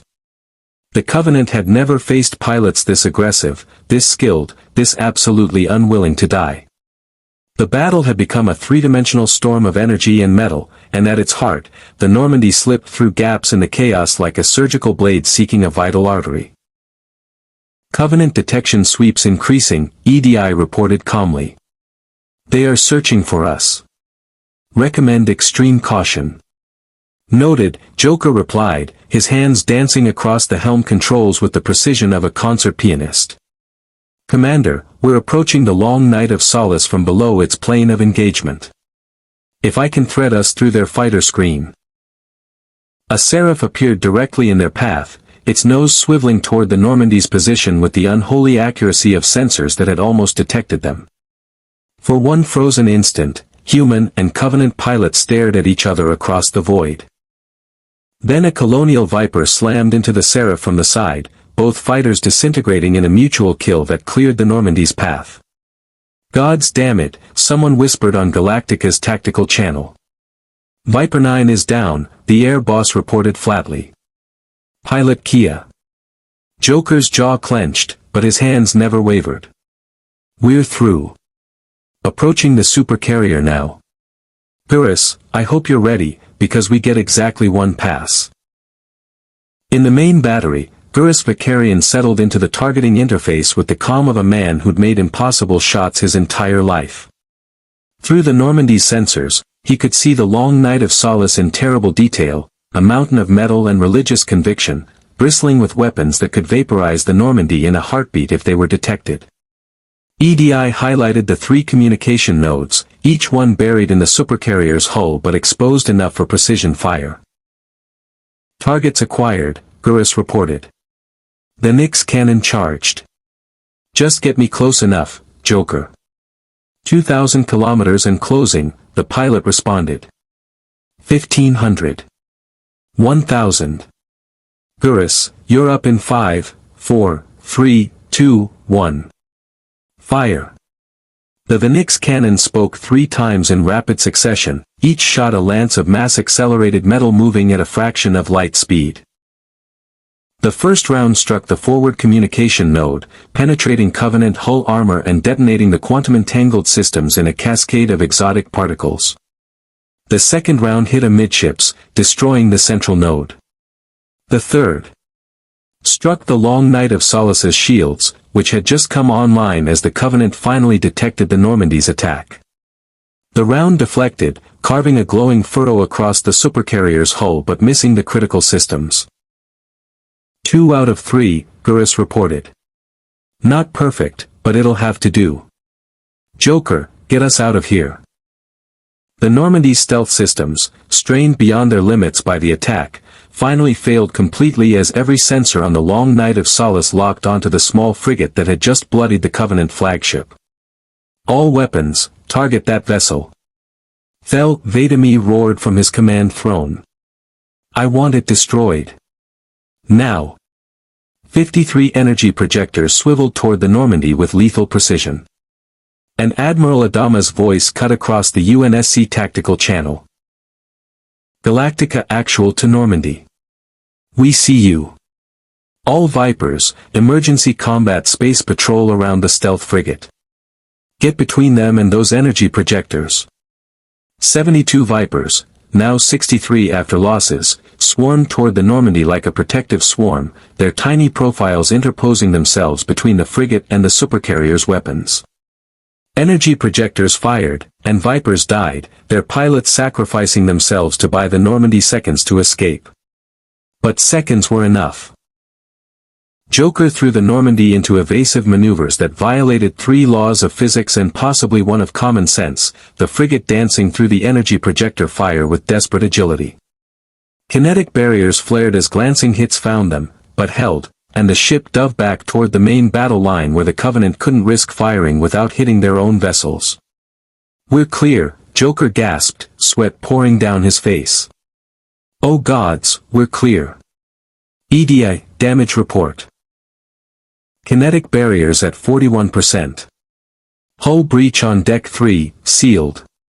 Minor systems damage throughout the ship. No casualties.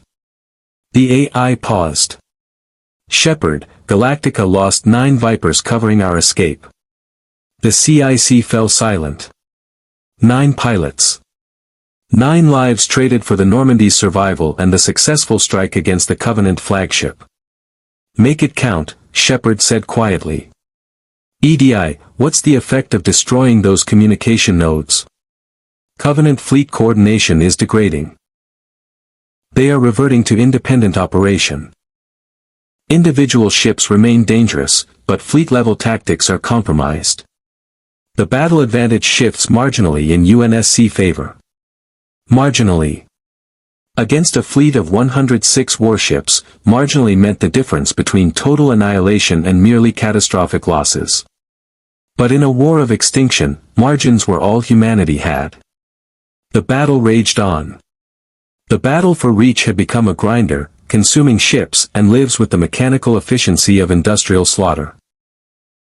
For hours into the engagement, the tactical displays told a story written in fire and blood. 18 UNSC vessels destroyed outright, their crews numbering in the thousands now drifting as frozen corpses among the debris fields. 23 Covenant ships crippled or killed, though even a damaged Covenant cruiser could glass a city before it died.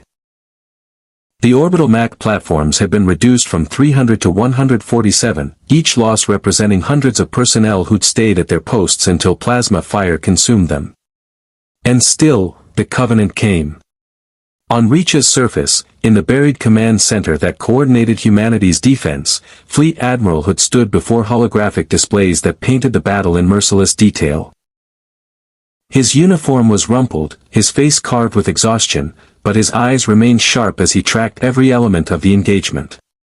"Sir, Covenant fleet elements are beginning orbital bombardment," a tactical officer reported, her voice professionally flat despite the horror of what she was describing. "They're targeting the shipyards at Acid and the orbital elevator terminus. Ground-based MAC platforms are engaging, but we can't be everywhere at once," Hood finished. He touched the display, highlighting the 3 impossible vessels that had become the fulcrum of the entire battle. Status on our allied vessels. Yamato has taken sustained fire for 4 hours and shows minimal damage. Their shields are holding at 43%, but they're drawing too much Covenant attention. Galactica has expended 68% of ammunition reserves and lost 21 Vipers. They're still combat effective but running on fumes. Normandy is executing hit-and-fade attacks across the Covenant line. They've destroyed 7 communication arrays and disabled 4 Covenant cruisers, but each strike risks detection and destruction. Hood nodded slowly, his strategic mind working through options that all led to variations of disaster. The Allied vessels were performing beyond any reasonable expectation. The Yamato alone had absorbed enough firepower to destroy a dozen UNSC cruisers, while Galactica's fighter operations had prevented Covenant bomber wings from overwhelming the orbital defenses. And the Normandy's precision strikes were the only reason the Covenant fleet wasn't coordinating with their usual devastating efficiency. But it wasn't enough. "Sir," another officer called out. "We're receiving a transmission from Captain Okita. Priority Alpha." Hood activated the channel, and the Japanese captain's hologram materialized, his uniform still immaculate despite 4 hours of sustained combat.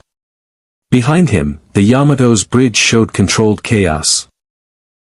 Damage control teams responding to minor hits, tactical officers coordinating fire with UNSC vessels, but nothing that suggested the ship was taking the punishment Hood's sensors indicated. "Admiral Hood," Okita began without preamble. "The current tactical situation is unsustainable. The Covenant are employing attrition tactics, grinding down your defenses through numerical superiority. At current loss rates, orbital defense will collapse within 6 hours. I'm aware, Captain, Hood replied grimly. I'm open to suggestions. I propose we alter the engagement paradigm.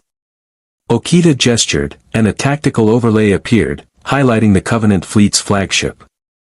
The Long Night of Solace remains the Covenant command vessel despite Commander Shepard's successful strike on their communication nodes. If we can destroy or cripple the flagship, we may break their coordination entirely. Captain, that supercarrier has withstood concentrated MAC fire from 6 platforms and shrugged it off. Their shields are too strong, and they're too heavily protected by escorts. Which is why I am proposing we use the wave motion gun. The silence that followed was absolute. Every officer in Hood's command center turned to stare at the holographic display, at the calm Japanese captain who just offered to deploy a weapon capable of destroying planets. Hood's voice was carefully controlled. Captain Okita, you classified that weapon as a last resort. Are you saying we've reached that point? I am saying that if the Long Night of Solace continues to coordinate the Covenant assault, Reach will fall. Billions will die. And our chance of accessing Forerunner technology that could return us to our universes dies with them. Okita's expression remained neutral, but something flickered in his eyes, the weight of command decisions that haunt leaders who survive them. I swore I would not use the wave motion gun without absolute necessity. Admiral Hood, I believe we have reached that necessity. The weapons yield. Will be calibrated for a precise strike against the Long Night of Solace, Okita interrupted. Not a planet-killing blast, but a concentrated dimensional wave sufficient to penetrate Covenant shielding and destroy the supercarrier. Collateral damage will be minimal if we execute the strike when the flagship is isolated from other vessels. Hood's jaw tightened. He was being asked to authorize a weapon he didn't understand, deployed by allies he'd known for less than a week, in a battle that would determine the fate of 10 billion lives. How long do you need to prepare? Hood asked. The wave motion gun requires 3 minutes to charge and another 45 seconds to achieve firing solution. During that time, Yamato will be vulnerable. We must divert all power to the gun, which means our shields will drop to approximately 20% effectiveness. 3 minutes and 45 seconds of vulnerability against a Covenant fleet that's been trying to kill you for 4 hours. Hood shook his head. Captain, they'll tear you apart. Unless we have support. Okita's gaze was steady. Admiral Hood, I am requesting that Galactica and Normandy provide defensive screen while Yamato charges the weapon. Additionally, I need UNSC vessels to draw Covenant escorts away from the Long Night of Solace. Create a firing window, and I will take the shot. Hood looked at the tactical display, at the impossible equation of forces and firepower that would determine whether humanity survived this day. Then he made the decision that admirals are paid to make. Approved. Coordinate with Commanders Shepard and Adama. You get one shot at this, Captain. Make it count. Understood, Admiral. Yamato out. Aboard Galactica, Admiral Adama received the operational briefing with the same calm he'd shown during the fall of the colonies, at the Battle of the Ionian Nebula, through every impossible crisis that had defined his command. Colonel Tai stood beside him, for once looking openly skeptical. They want us to screen a battleship the size of a city while it charges a weapon we've never seen against a target protected by 20 Covenant warships, Tai summarized. And we're supposed to do this with 42 Vipers and 68% of our ammunition expended. That's the mission, Adama confirmed. It's suicide. It's necessary. Adama turned to face his executive officer. Saul, we've known each other for 30 years. You know I don't throw away lives. But if that weapon can destroy the Covenant flagship, it breaks their assault. Gives Reach time. Gives everyone time. Tai was silent for several seconds, then sighed heavily. The crew's not going to like it. The crew doesn't have to like it. They just have to do it. Adama activated the ship-wide intercom. All hands, this is the Admiral.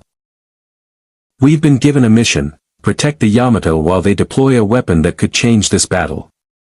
It's going to be dangerous. Some of us won't make it back. But I'm asking you to trust me one more time. To fly one more mission. To fight one more battle. His voice softened. We didn't ask to be here. But we are here. And right now, we're all that stands between 10 billion people and extinction. So say we all.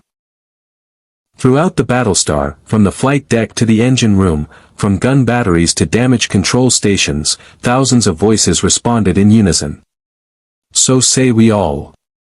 The Normandy received the operational order while executing a high-speed run past a Covenant destroyer, EDI's electronic warfare suite scrambling the vessel's targeting solutions while Gurus put precision fire into its shield generators. Shepard read the tactical brief twice, her mind automatically calculating probability of success. "Commander, this is insane even by our standards," Miranda said bluntly. "We're being asked to conduct close-range defensive operations against Covenant capital ships while a battleship we barely understand charges a weapon that violates known physics. And if we don't, the Covenant take reach, we lose access to Forerunner research, and we're stuck in this universe forever," Shepard countered. "Plus, 10 billion people die.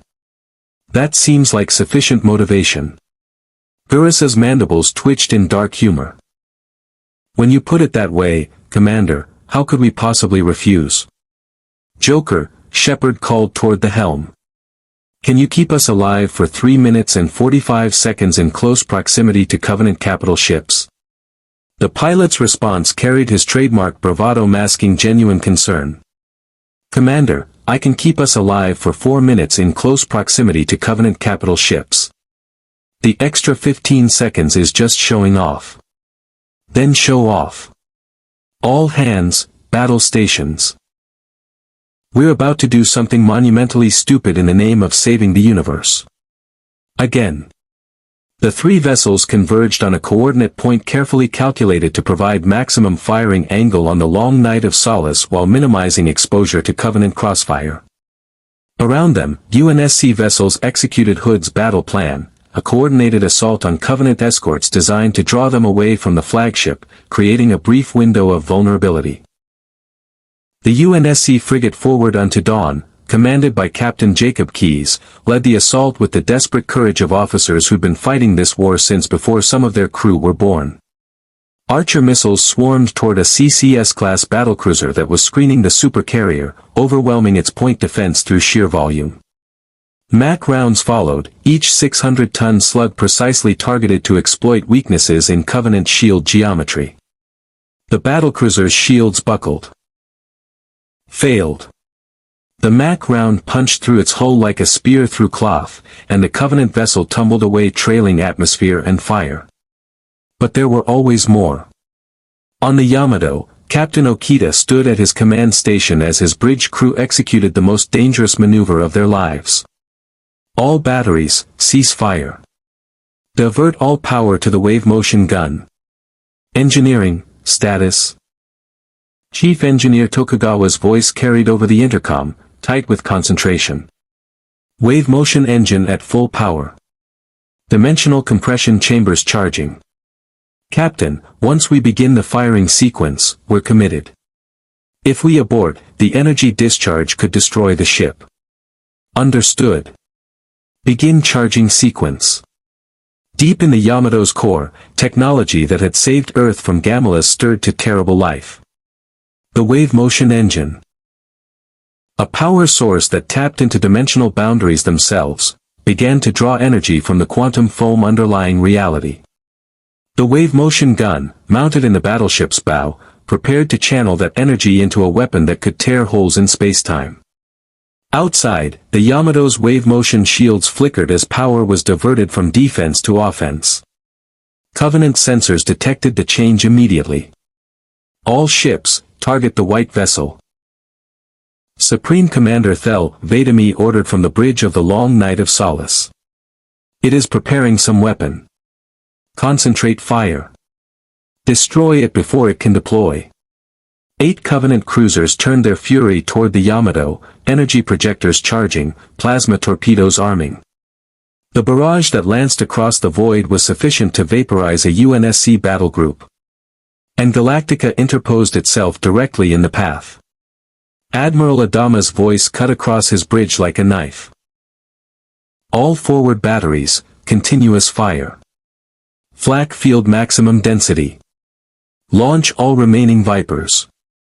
Give the Yamato every second we can buy. The Battlestar's guns spoke as one, creating a wall of armor-piercing shells and explosive flak that even energy projectors had to navigate.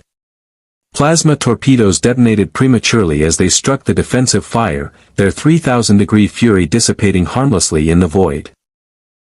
Energy projector beams carved through the flak screen but struck Galactica's armor, 30 meters of titanium and composite plating designed to withstand nuclear strikes. The armor held for 3 seconds. Then it began to melt, glowing white-hot as Covenant energy weapons carved into the Battlestar like butcher's knives into flesh. Hull breach, port side, frames 40 through 53, damage control reported. Fire suppression active. Casualty count climbing. Maintain position. Adama roared. All batteries, keep firing. The Vipers, 42 colonial fighters piloted by men and women who'd already given more than anyone should ask, swarmed the Covenant cruisers like angry hornets. They couldn't destroy capital ships, but they could distract, harass, and in some cases, guide plasma torpedoes into premature detonation through suicidal maneuvers that traded pilots' lives for seconds of protection. Starbuck's Viper danced through a crossfire that should have killed her 6 times, her guns stitching fire across a Covenant destroyer's bridge. Come on, you bastards. You want the Yamato? You gotta go through me first. Apollo's voice crackled across the channel. Starbuck, pull back. Your bird's taken too much damage. Frack that. I'm not leaving while. Her Viper took a direct hit from Covenant point defense, the small craft disintegrating in a flash of metal and fire. For one eternal second, the tactical channel was silent. Then Starbuck's voice, breathless and furious, came through on emergency frequency.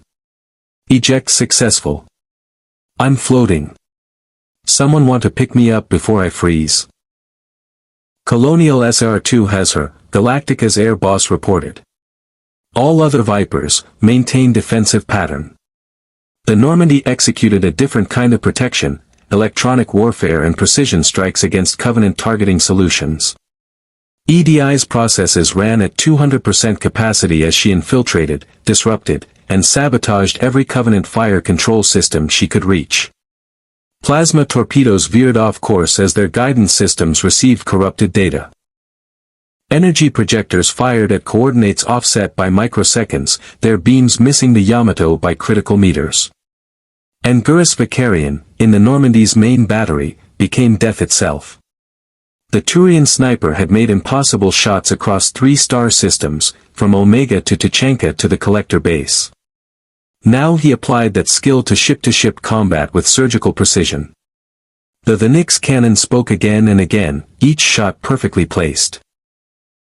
Not to destroy Covenant vessels, which would require firepower the Normandy didn't have, but to disable critical systems. A shield generator here. A plasma conduit there. A sensor array. A communications relay. Each shot degraded Covenant effectiveness by fractions, but fractions accumulated. And in a battle measured in microseconds, fractions meant survival.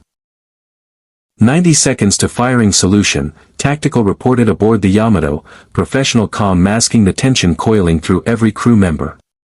Outside, the battle had reached a crescendo of violence that defied description. UNSC ships burned and died. Covenant vessels exploded or tumbled away crippled. Galactica bled atmosphere from a dozen hull breaches while her guns continued to speak with mechanical fury. The Normandy's stealth systems had failed entirely, leaving the frigate dodging through chaos on piloting skill and EDI's predictive calculations alone. And still, the Yamato charged its weapon. 60 seconds, tactical intoned. On the Long Night of Solace, Supreme Commander Thel Vadami stared at the tactical display with growing comprehension and fury. The humans were executing a coordinated defense of unprecedented sophistication, their 3 impossible vessels working in perfect synchronization to protect the white battleship that now glowed with building energy. "What weapon are they preparing?" he demanded. His science officer's response carried genuine fear. "Unknown, Commander. Energy readings are off all scales. Whatever they are building to, it will be." The wave motion gun reached full charge. Captain Okita stood on the Yamato's bridge, his hand resting on the firing control, and felt the weight of a decision that would haunt him regardless of outcome. Fire, and he destroyed thousands of Covenant lives with a weapon born from Earth's desperation. Don't fire, and billions of human lives would be extinguished. It was no choice at all. "All hands, brace for wave motion gun discharge," he announced calmly.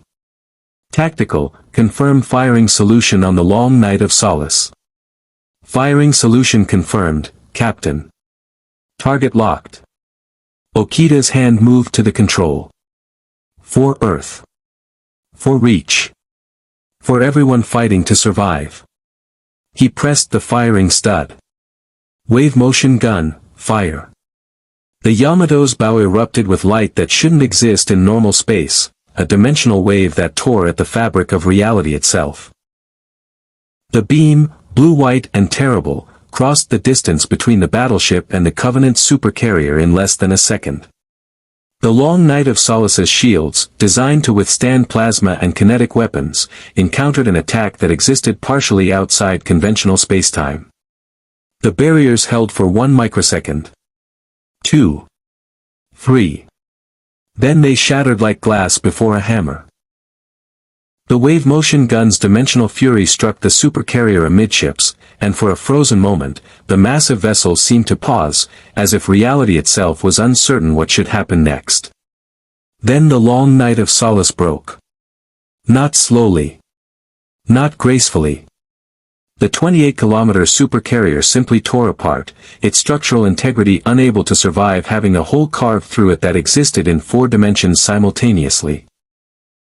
Secondary explosions rippled along its length as power conduits overloaded, plasma reserves ignited, and the ship's reactor, a fusion heart capable of powering a small city, went critical. The detonation briefly created a second sun in the Epsilon Eridani system. Every vessel, human and Covenant alike, stopped firing as the flagship of the invasion fleet died in fire and fury. In the silence that followed, broken only by the static of disrupted communications, both sides processed what had just occurred. The humans had deployed a weapon that could destroy supercarriers with a single shot. On the bridges of 105 Covenant vessels, shipmasters and commanders who had thought themselves unbeatable suddenly confronted mortality. And Fleet Admiral Hood, standing in his command center light years below, allowed himself the smallest smile of savage satisfaction. "All UNSC vessels," he broadcast across every channel. "The enemy flagship is destroyed. Press the attack. Drive them back. Show them what happens when they underestimate humanity." But even as UNSC ships surged forward with renewed fury, even as Covenant vessels began to fall back in disorder, Hood understood the truth. They'd won this engagement. But the war was far from over. And the Covenant would remember what happened here. The aftermath of the Long Night of Solace's destruction rippled across the Covenant fleet like a shockwave through water. For 27 years, the Covenant had prosecuted their war against humanity with the absolute certainty of religious conviction. They were the inheritors of Forerunner legacy, the chosen instruments of divine will, and humanity was merely an obstacle to be removed. That certainty died with their flagship. Aboard the CCS-class battlecruiser Pious Inquisitor, Shipmaster Ro Burutami stared at the expanding debris field where the Long Night of Solace had existed moments before. His bridge crew, Sangaili officers who had glassed colonies and hunted human ships across a dozen systems, stood in shocked silence. Supreme Commander Adama is dead, his communications officer finally whispered, the words carrying the weight of impossible truth. The humans destroyed him. Adama's mandibles clenched. Adama had been more than a commander, he had been a legend, a warrior whose tactical brilliance had been praised by the prophets themselves. And he had died because the humans had deployed a weapon that bypassed Covenant shields as if they were meaningless. All ships, Adama transmitted across the Fleet Command channel, his voice tight with controlled fury. This is Shipmaster Adama assuming Fleet Command. The Supreme Commander has fallen in glorious combat, but his sacrifice will not be in vain. All vessels, reform battle lines. We will. Shipmaster, his tactical officer interrupted, a breach of protocol so severe that under normal circumstances it would warrant punishment. Multiple vessels are jumping to slip space. The fleet is withdrawing without orders. Adama's eyes widened in horror as his tactical display showed what his subordinate had reported. 7 Covenant vessels, their commanders shaken by the flagship's destruction, had independently decided that discretion outweighed valor. They were fleeing. In a military culture built on honor, discipline, and unquestioning faith in the great journey, fleet-level insubordination was unthinkable. It was heresy. And yet, it was happening. Recall those vessels. Adama roared. They abandoned the will of the prophets. 3 more ships jumped to slip space, vanishing in flashes of exotic particles. The Covenant fleet, which had advanced on reach with the inexorable confidence of a religious crusade, was fracturing. Aboard the UNSC frigate Forward Unto Dawn, Captain Jacob Keyes watched the tactical display with the careful attention of an officer who'd survived this long by never trusting apparent victories. The Covenant fleet was in disarray, that much was obvious. Ships were maneuvering without coordination, some advancing while others fell back, a few breaking entirely to jump to slip space. But 95 Covenant warships remained in system, and disorganized Covenant vessels were still more than capable of glassing reach if given time to regroup. Captain, his tactical officer reported, Fleetcom is ordering general advance. All vessels to press the attack while the Covenant are disrupted. Keyes nodded slowly. Helm, ahead full. Weapons, target the nearest Covenant cruiser. Let's not waste the opportunity Yamato just gave us. He paused, his mind already working through the strategic implications. And get me a channel to that white battleship. I want to know what the hell we just witnessed. On the Yamato's bridge, the crew worked with controlled urgency to restore normal operations after the wave motion gun discharge. The weapons firing had temporarily disrupted several secondary systems, and engineering teams scrambled to bring everything back online while the battle continued around them. Captain Okita stood at his command chair, hands clasped behind his back, his expression neutral despite the magnitude of what had just occurred. He had fired the wave motion gun in combat. Thousands of Covenant personnel had died in an instant. It was necessary. It was justified. It still felt like a weight settling on his soul. Captain, we're receiving multiple communications requests, Lieutenant Oda reported. UNSC vessels, Galactica, Normandy, and, he paused, Admiral Hood personally requesting immediate conference. Accept Admiral Hood's request. Route the others to secondary channels. Okita straightened slightly as Hood's hologram materialized on the bridge. Admiral. I trust the weapon's effectiveness met expectations. Hood's expression was complicated, relief, awe, and something that might have been concern warring for dominance. Captain Okita, that weapon just destroyed a 28-kilometer supercarrier with a single shot. It gave us the opening we needed. But I need to understand, what exactly did we just witness? Our sensors recorded dimensional distortions that our physicists can't even classify. The wave motion gun is a dimensional wave weapon, Okita explained carefully. It converts tachyon particles into a focused beam that exists partially outside normal spacetime. The effect is to bypass conventional shielding and deliver catastrophic kinetic and dimensional stress to the target. He paused. It is a weapon of last resort, Admiral Hood. I do not deploy it lightly. I can see why. Hood glanced at something off-screen, his jaw tightening. Captain, the Covenant fleet is falling apart. Some vessels are fleeing, others are trying to regroup. This is the first time in 27 years we've broken a Covenant assault of this magnitude. If we press now, we may be able to drive them from the system entirely, Okita finished. Agreed, Admiral. Yamato will support the advance. However, I must warn you, the wave motion gun requires significant time to recharge. It will not be available for at least 48 hours. Understood. Coordinate with our fleet elements. Let's finish this. Hood's hologram flickered. And Captain? Thank you. You saved billions of lives today. The transmission ended, leaving Okita alone with his thoughts and the weight of command decisions that would be debated by historians, if humanity survived long enough to have historians.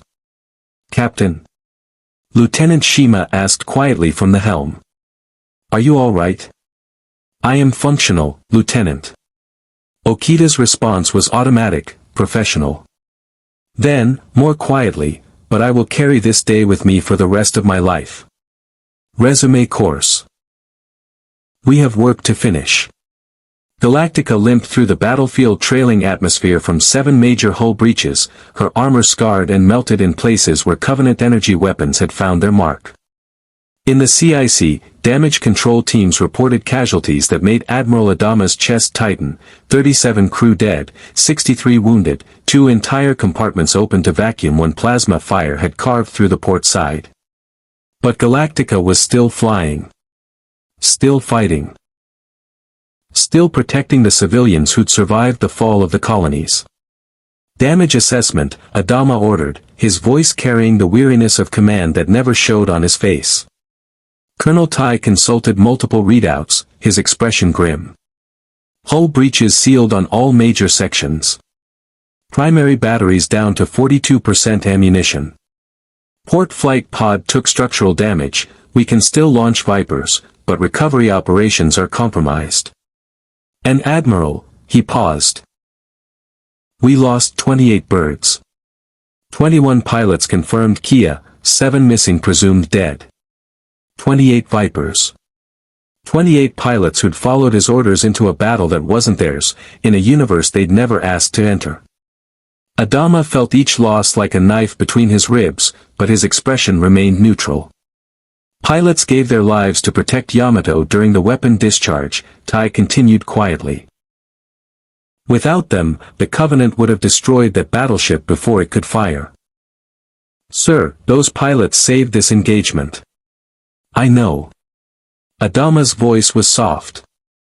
Prepare full honors for the fallen. They died protecting billions of innocent lives. That matters.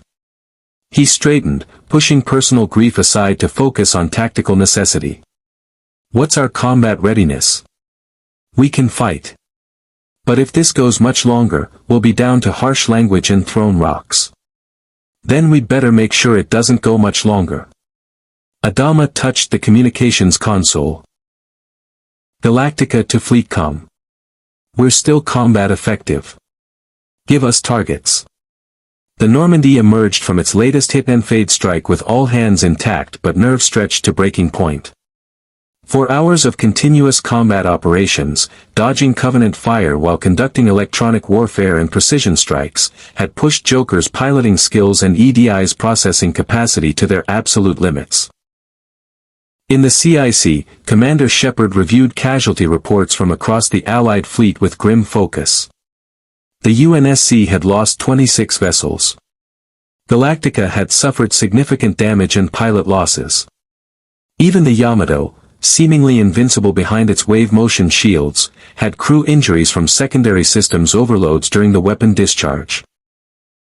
And the Normandy, through a combination of superior technology, EDI's predictive algorithms, and Joker's supernatural piloting, had taken 0 casualties. "We've been lucky," Gurus observed from the weapons station, his mandibles tight. "Luck runs out eventually." "Then we don't rely on luck," Shepard replied. EDI, Analysis of Covenant Fleet Status. The AI's avatar materialized, surrounded by data streams. Covenant fleet cohesion has degraded significantly following the Long Night of Solace's destruction. 11 vessels have fled to slip space. The remaining 95 ships are attempting to reform under Shipmaster Rogue Barutami's command, but coordination is poor. Internal communications suggest significant command disputes. Some shipmasters are arguing for immediate withdrawal, others for vengeful assault. "They're fracturing," Miranda said, studying the tactical display. "This is the moment to press. Break them completely before they can reorganize." Shepard nodded. "Joker, plot intercept course for the Covenant command vessel, Barutami's battlecruiser. If we can disable their new flagship, we might push the rest into full retreat." "Commander, that's going to put us in the middle of their battle line," Joker warned. "Even with stealth systems, we'll be detected the moment we fire." "I know. That's why we're not doing this alone." Shepard opened fleet-wide communications. "Normandy to Yamato and Galactica. We're going after the Covenant command ship. Could use some support." Captain Okita's response was immediate. "Yamato will provide fire support. Transmitting optimal firing coordinates now." Admiral Adama's voice followed, carrying exhaustion but unbroken determination. "Galactica will screen with remaining Vipers. We'll keep the escorts off you long enough for one good shot." "Make it count, Commander." "Always do." Shepard turned to Gurus. "You heard them. One shot. The Covenant flagship. Can you make it?" The Turian's mandibles spread in what might have been a smile. "Shepard, I once made a shot across 2 kilometers of vertical distance through a hurricane. This is just another Tuesday." The 3 vessels, battered, ammunition depleted, but unbowed, coordinated their attack with the efficiency of crews who'd learned to trust each other through fire and blood. Yamato advanced with stately precision, its remaining shock cannons providing suppressive fire that forced Covenant escorts to maintain defensive postures. Galactica's final Vipers, now reduced to 37 operational craft, swarmed the flanking vessels, drawing point defense fire away from the Normandy's approach vector. And the Normandy, running on stealth systems held together by EDI's constant recalibration and Joker's prayers to deities he didn't believe in, slipped through the chaos toward the pious Inquisitor. Aboard the Covenant battlecruiser, Shipmaster Barutami stood on his bridge trying to impose order on chaos. Half his fleet was arguing for withdrawal. A quarter wanted to glass reach immediately and retreat. The remainder demanded they press the attack to avenge Supreme Commander Adama's death. "All ships, maintain discipline." Barutami roared across the command channel. "We are warriors of the Covenant. We do not flee before." "Shipmaster," his tactical officer's voice cut through with alarm. "Detecting energy surge, bearing 035. It's the small human vessel. The stealth ship." Barutami spun toward his tactical display just in time to see the Normandy materialize on his sensors, the frigate's the Nyx cannon already charged and aimed directly at his bridge. Evasive. Gurus Vicarian exhaled slowly, his 3-fingered hand steady on the firing control, and squeezed. The Nyx cannon spoke. The mass-accelerated projectile crossed the distance in under a second, struck the pious Inquisitor's already weakened shields, stressed from hours of combat, and punched through. The round penetrated the battlecruiser's hull, carved through 3 decks of infrastructure, and detonated the primary plasma conduit that fed the ship's main weapons. The resulting explosion tore the battlecruiser's starboard side open like a gutted fish. Secondary detonations rippled through the vessel as power systems overloaded. The bridge, where Shipmaster Barutami had been standing moments before, ceased to exist in any meaningful sense. The pious Inquisitor tumbled out of formation, bleeding fire and atmosphere, its crew desperately fighting for survival as their command ship died around them. And across the Covenant fleet, the fragile coordination that Barutami had been struggling to maintain shattered completely. "Withdraw," one shipmaster broadcast. "The fleet is broken. Withdraw to rally point." "No. We must glass the world in the Supreme Commander's name. The humans have weapons that destroy supercarriers. We cannot." The arguments dissolved into chaos as Covenant vessels began making independent decisions. Some jumped to slipspace immediately. Others attempted to press attacks on isolated UNSC vessels. A few, perhaps the most loyal or most fanatical, turned toward Reach itself, preparing to glass the planet even if it meant their own destruction. And Fleet Admiral Hood, watching from his command center, made the decision that would define the battle's conclusion. All MAC platforms, all orbital defense batteries, all UNSC vessels with firing solutions, target any Covenant ship approaching planetary bombardment range. Priority Alpha. Nothing gets through to glass Reach. Nothing. The orbital defense network, bloodied but unbroken, spoke with humanity's fury.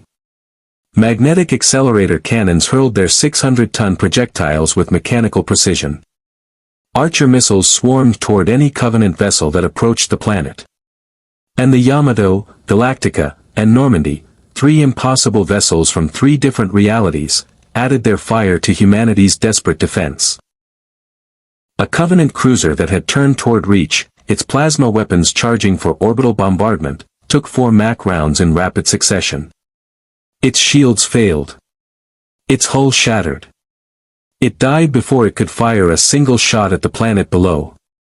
Another cruiser attempted the same maneuver. Yamato's shock cannons reduced it to spinning wreckage. A third cruiser actually managed to fire, its energy projector lancing toward Reach's surface with the heat of a dying star.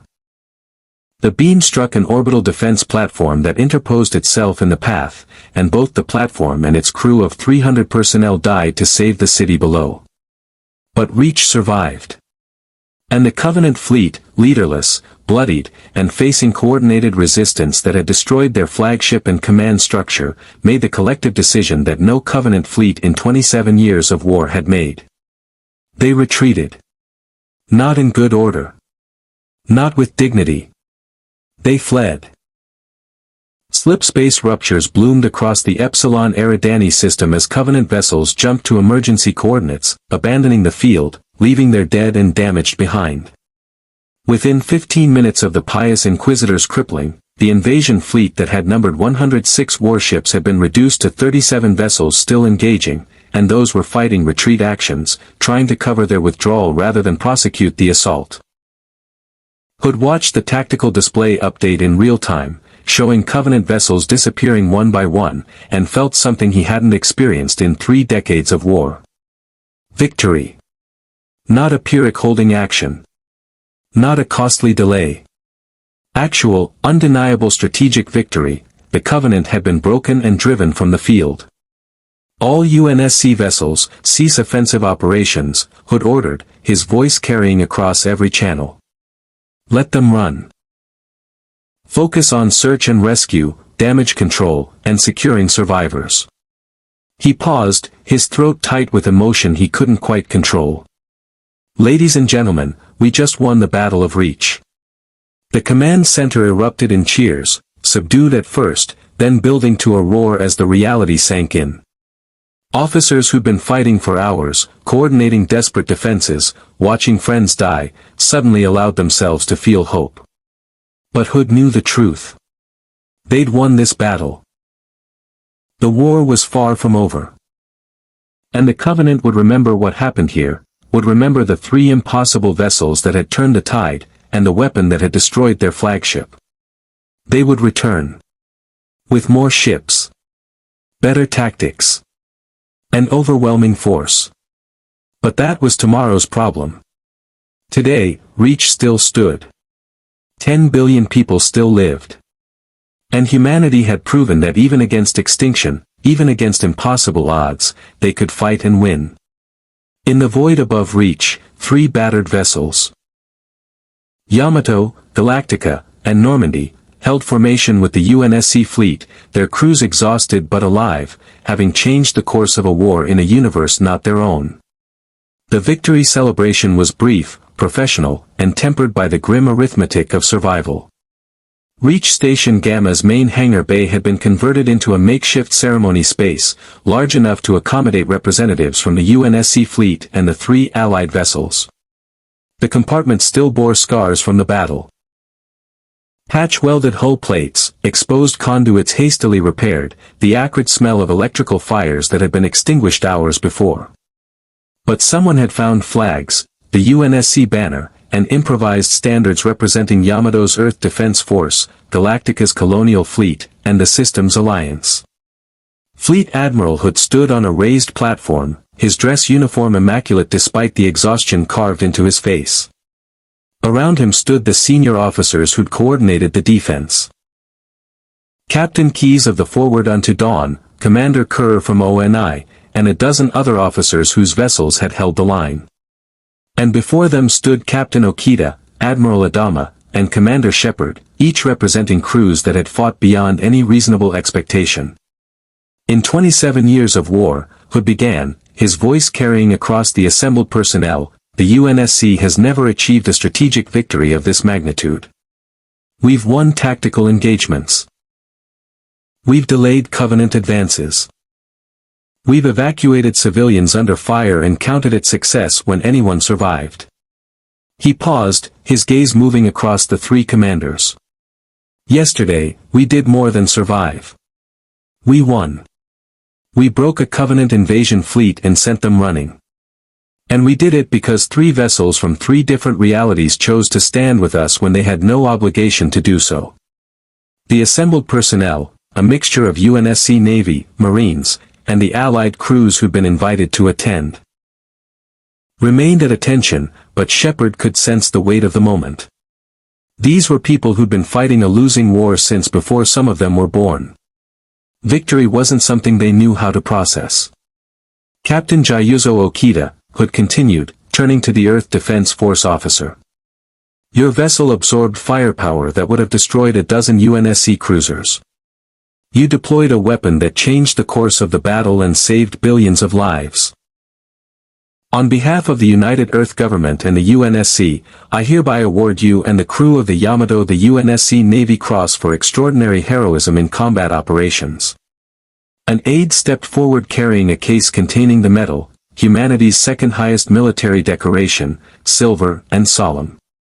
Hood pinned it to Okita's uniform personally, the gesture carrying more weight than any words. Okita accepted the honor with a slight bow, his expression neutral but his eyes reflecting something deeper. Admiral Hood, we did only what any military force would do when faced with innocent lives at risk. The crew of the Yamato thanks you for this recognition, but we would rather have never needed to use such weapons at all. That's what makes you worthy of it, Captain. Hood turned to the next commander. Admiral William Adama. Your Battlestar sustained significant damage protecting the Yamato during its weapon discharge. Your pilots, Hood's voice caught slightly, sacrificed 28 of their number buying time for that weapon to fire. They died protecting a world they'd never seen, for people they'd never met. That kind of courage transcends universe boundaries. Another aide brought forward the Navy Cross. Hood pinned it to Adama's uniform, and the colonial officer met his gaze with the understanding of one commander to another, both men who'd sent people to die and lived with those decisions. My pilots knew what they were flying into, Adama said quietly. They chose it anyway. Because that's what we do. We protect those who can't protect themselves. It's who we are. Hood nodded, then turned to the final commander. Commander Shepard. Your vessel conducted electronic warfare operations that compromised Covenant fleet coordination. You executed precision strikes that disabled critical command infrastructure. And you destroyed the Covenant flagship's communication nodes, which gave us the opening we needed to break their assault. He paused. The UNSC has faced the Covenant for 27 years, and in that time, we've never successfully infiltrated their networks or conducted the kind of asymmetric warfare you demonstrated. You've changed how we think about fighting this war." The final Navy Cross was pinned to Shepard's uniform, the weight of the metal physical but the weight of the moment immeasurable. "Admiral Hood," Shepard said, "we did what we're trained to do. What we've always done. You face impossible odds, you adapt, you find the enemy's weakness, and you exploit it. The Covenant are powerful, but they're not invincible. And if there's one thing I've learned fighting from one end of the galaxy to the other, it's that any enemy can be beaten if you're willing to pay the price." "And what price did you pay, Commander?" Hood asked quietly. Shepard's expression flickered. "Thinking of Galactica's pilots who'd died buying time, of UNSC crews who'd sacrificed themselves, of the weight of coordinating operations that resulted in thousands of deaths. The same price you pay every day, Admiral. Command." The ceremony continued with commendations for other vessels, recognition of UNSC personnel who'd performed beyond expectations, and the reading of names, so many names, of those who died defending Reach. Each name was a reminder that victory had been purchased with blood. But when the ceremony concluded and the assembled personnel were dismissed, Hood gestured for the 3 Allied commanders to remain. "Walk with me. We need to discuss what happens next." They moved through Reach Station Gamma's corridors, past repair teams welding hull breaches and medical personnel tending to wounded. The station bore the scars of battle, scorched bulkheads, temporary atmosphere seals, the controlled chaos of post-combat operations. It was alive, functional, but visibly hurt. Hood led them to a secure observation deck overlooking Reach itself. The planet hanging in the void like a blue-green jewel, untouched by Covenant plasma fire, still breathing, still alive. 10 billion people down there have no idea how close they came to extinction, Hood said quietly. The Covenant fleet had enough firepower to glass the entire planet. If we'd failed, he didn't finish the thought. He didn't need to. But we didn't fail, Okita said. The question now, Admiral Hood, is what comes after victory. Hood turned from the viewport, his expression shifting from ceremonial to tactical. The Covenant will come back. Not immediately, they'll need time to regroup, to explain their defeat to their leadership, to prepare a second invasion. ONI estimates we have between 6 months and 2 years before they return in overwhelming force. 2 years, Adama repeated. That's not much time to prepare for another invasion of this scale. It's more time than we've ever had before, Hood countered. The Covenant usually glass colonies within weeks of initial contact. Reach has survived for years because it's too valuable, too well defended. But after this? He gestured at the planet below. They'll consider it a matter of honor to destroy us. They'll come back with everything they have. Which brings us to the real question, Shepard said. What do you need from us? Because Admiral, we've helped you win this battle. Now we need to discuss how you're going to help us get home. Hood nodded slowly. Direct as always, Commander. Fair enough. He activated a holographic projector, and a star chart materialized, showing the Epsilon Eridani system and surrounding space. During the battle, our sensors collected extensive data on your vessel's arrival signatures. Dr. Liang and his team have been analyzing that data, trying to understand the dimensional phenomena that brought you here. And? Okita prompted. And they've confirmed that each vessel arrived through a different type of dimensional breach, which means sending you back isn't a single solution, it's 3 separate problems requiring 3 different approaches. Hood highlighted several points on the star map. However, there may be a common factor. Forerunner technology. Commander Kerr stepped forward from where she'd been observing silently. The Forerunners were a spacefaring civilization that existed millions of years ago. They built structures across the galaxy, installations of immense power and sophistication. The Covenant's entire technological base is reverse-engineered Forerunner artifacts. If anyone in this universe has technology capable of manipulating dimensional boundaries, It would be the Forerunners, Shepard finished. You mentioned this before. Have you located specific installations that might help us? Kerr activated a new display, showing a ring-shaped structure floating in space. This is Installation 04, what the Covenant call a halo. It's a Forerunner construct approximately 10,000 kilometers in diameter. ONI has been monitoring Covenant activity around it for months. They're excavating something, searching for artifacts. We believe whatever they're searching for has significant power, possibly including dimensional manipulation technology. You want us to assault a Forerunner installation protected by the Covenant, Adama said flatly. That's insane. That's necessary, Kerr corrected. Commander Shepard's AI successfully infiltrated Covenant networks during the battle. We now have intelligence on Covenant fleet deployments, supply lines, and, most importantly, the security around Installation 04. It's vulnerable. A small, fast strike force could infiltrate, acquire Forerunner data or artifacts, and withdraw before the Covenant could respond in force. Define small, Gurus interjected. The Turian had been standing quietly behind Shepard, but now he stepped forward, his mandibles tight with skepticism. Because in my experience, small strike force usually means suicide mission with better PR. 3 vessels, Hood said. Yamato, Galactica, and Normandy. You've already proven you can coordinate effectively. You have technologies the Covenant have never encountered. And frankly, his expression hardened. We can't spare larger fleet elements for what might be a wild goose chase. If this installation doesn't have what you need, we've wasted resources we can't afford to waste. So we risk everything on the possibility that this Forerunner installation has technology that can send us home, Okita said slowly. And if it doesn't? Then you're stuck here until we find another option, Hood replied bluntly. I won't lie to you, commanders. This is a gamble. But it's the only lead we have. And if you do find dimensional technology, if you can get home, he paused, then maybe you can bring back help. Reinforcements. Technology. Anything that could help us survive what's coming. The 3 commanders exchanged glances, a silent conversation passing between officers who'd learned to trust each other through fire and blood.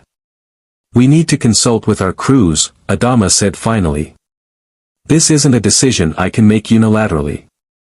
The people on Galactica have been running for years. Some of them are going to want to settle here, not risk another mission into Covenant space. Understood, Hood said. You have 48 hours to make your decision. In the meantime, we'll provide full resupply, repairs, and access to all intelligence we have on Installation 04. What about the wave motion gun data? Commander Kerr asked, her ONI training showing through. Captain Okita, will you share technical specifications now that you've deployed the weapon in combat? The temperature in the room seemed to drop several degrees. Okita's expression remained neutral, but his voice carried steel beneath the politeness. Commander Kerr, I deployed the wave motion gun because billions of lives hung in the balance and because I judged the immediate threat to outweigh the long-term risks of demonstrating the weapon's existence. That calculation does not extend to providing technical specifications that would allow mass production of planet-killing weapons in a universe I barely understand. He paused. The answer is no. The wave motion gun remains Earth Defense Force classified technology. Kerr opened her mouth to argue, but Hood raised a hand. Captain Okita's position is reasonable and respected. We won't press the issue. He shot Kerr a look that clearly said this conversation is over. Commander, focus on Installation 04 intelligence preparation. That's our priority. The ONI officer's expression tightened, but she nodded and withdrew. Shepard watched the exchange with professional interest. Admiral, I appreciate your diplomatic handling, but let's be clear, you're going to have scientists trying to analyze our technologies regardless of what we say. It's what I'd do in your position. Hood had the grace to look slightly uncomfortable. Commander Shepard, I won't insult your intelligence by denying it. Yes, there are teams analyzing sensor data from your vessel's operations. Yes, ONI will try to reverse engineer whatever they can. But I've also made clear that you're allies, not captured assets. Any team caught attempting unauthorized access to your vessels will face court-martial. He paused. That's the best I can offer. Take it or don't. We'll take it, Shepard said. With the understanding that EDI has already placed autonomous security protocols throughout the Normandy systems. Anyone tries to hack us, they'll find themselves locked in a room having a very educational conversation with a Combat 6. Sounds fair. They stood in silence for several moments, looking out at Reach, a planet that had survived when hundreds of others had burned, protected by the combined efforts of forces from 4 different realities. Can I ask you something, Admiral? Adama's voice broke the silence. How do you do it? How do you fight a war you know you're losing, day after day, year after year, and still get up in the morning? Hood was quiet for a long moment.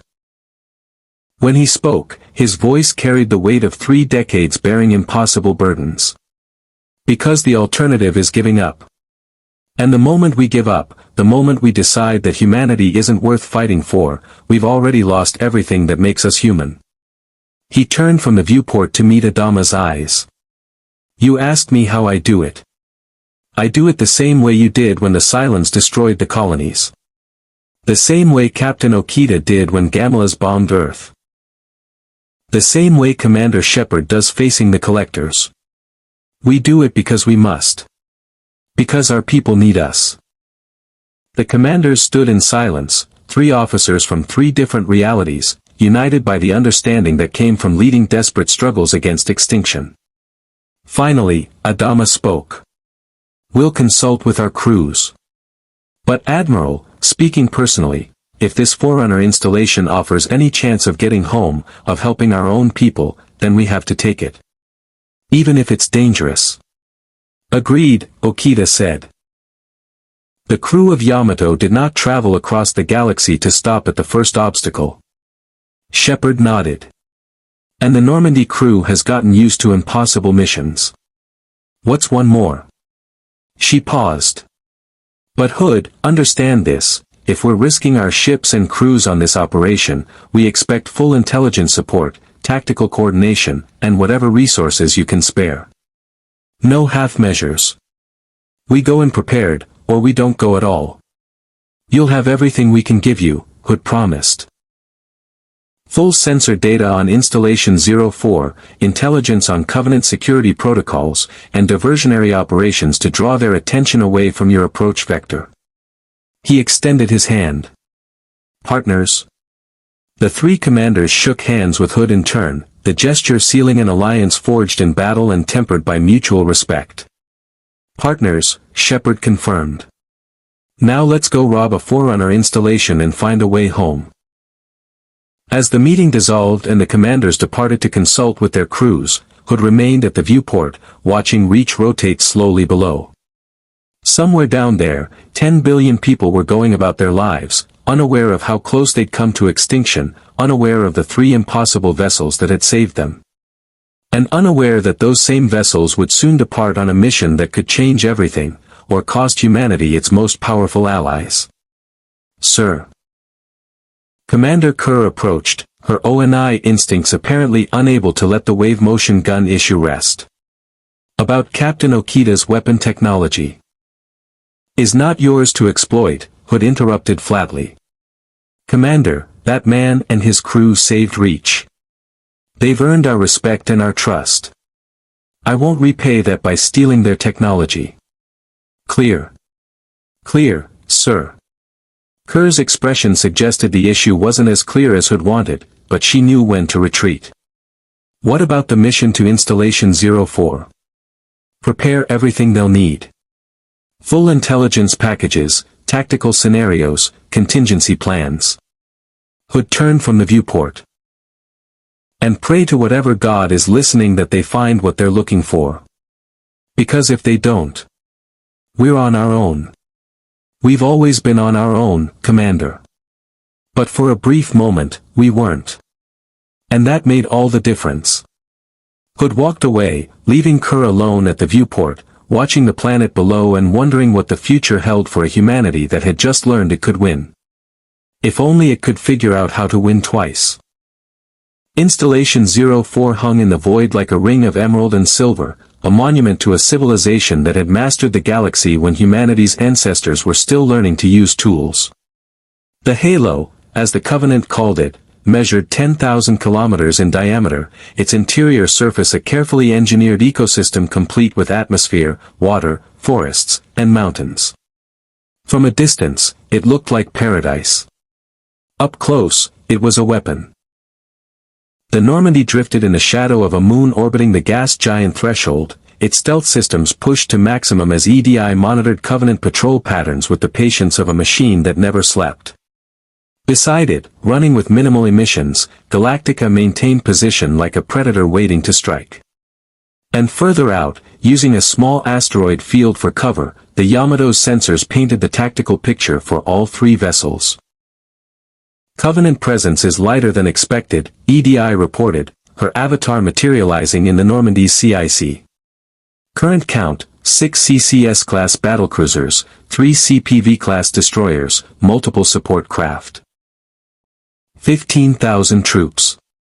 That's a full occupation force, not an excavation team. They're protecting something valuable. The question is whether what they're protecting can help us get home, Gurus said from his position at the weapons console. Because if we're about to start a firefight with 15,000 Covenant zealots for nothing, then we'll have wasted ammunition and lives on a very expensive sightseeing trip, Shepard finished. EDI, what did ONI's intelligence say about the excavation site? The Covenant are focusing efforts on a structure designated the control room. ONI analysis suggests it's a command center for the entire installation. According to intercepted communications, they believe the Forerunners stored significant technology and data archives within the facility. EDI paused. Shepard, if Forerunner civilization possessed dimensional manipulation technology, the most likely storage location would be their most secure facility. Which means we need to get into that control room. Shepard activated the fleet-wide channel. Normandy to Yamato and Galactica. We've identified our primary target. Now we need an approach that doesn't get us all killed. Captain Okita's hologram appeared, the Japanese officer standing calmly on Yamato's bridge despite being about to assault an alien installation. Commander Shepard, I recommend a diversionary assault. Yamato will engage the Covenant fleet elements directly, drawing their attention while Galactica deploys ground forces to the installation. Normandy can infiltrate using stealth capabilities and access the control room. That puts Yamato against 9 Covenant warships, Admiral Adama pointed out, his hologram appearing beside Okita's. Even with your shields, those are brutal odds. Our shields held against sustained bombardment during the Battle of Reach, Okita replied. I believe they will hold long enough for your operations to succeed. The question is whether Galactica can deploy sufficient ground forces to secure the control room. Adama's expression was grim. We're a battlestar, not a troop transport. We've got Marines, about 200 combat ready, but they're trained for ship security and boarding actions, not ground assault against 15,000 hostiles. Which is why the ground operation will be surgical, not conventional, Shepard interjected. Galactica deploys Marines to create a perimeter and secure an extraction point. Normandy inserts a small team, me, Gurus, Tali, maybe Legion, directly into the control room using our stealth capabilities. We access the Forerunner database, grab whatever data we can about dimensional technology, and extract before the Covenant can organize a response. And if the Covenant organize a response anyway? Adama asked. Then we fight our way out.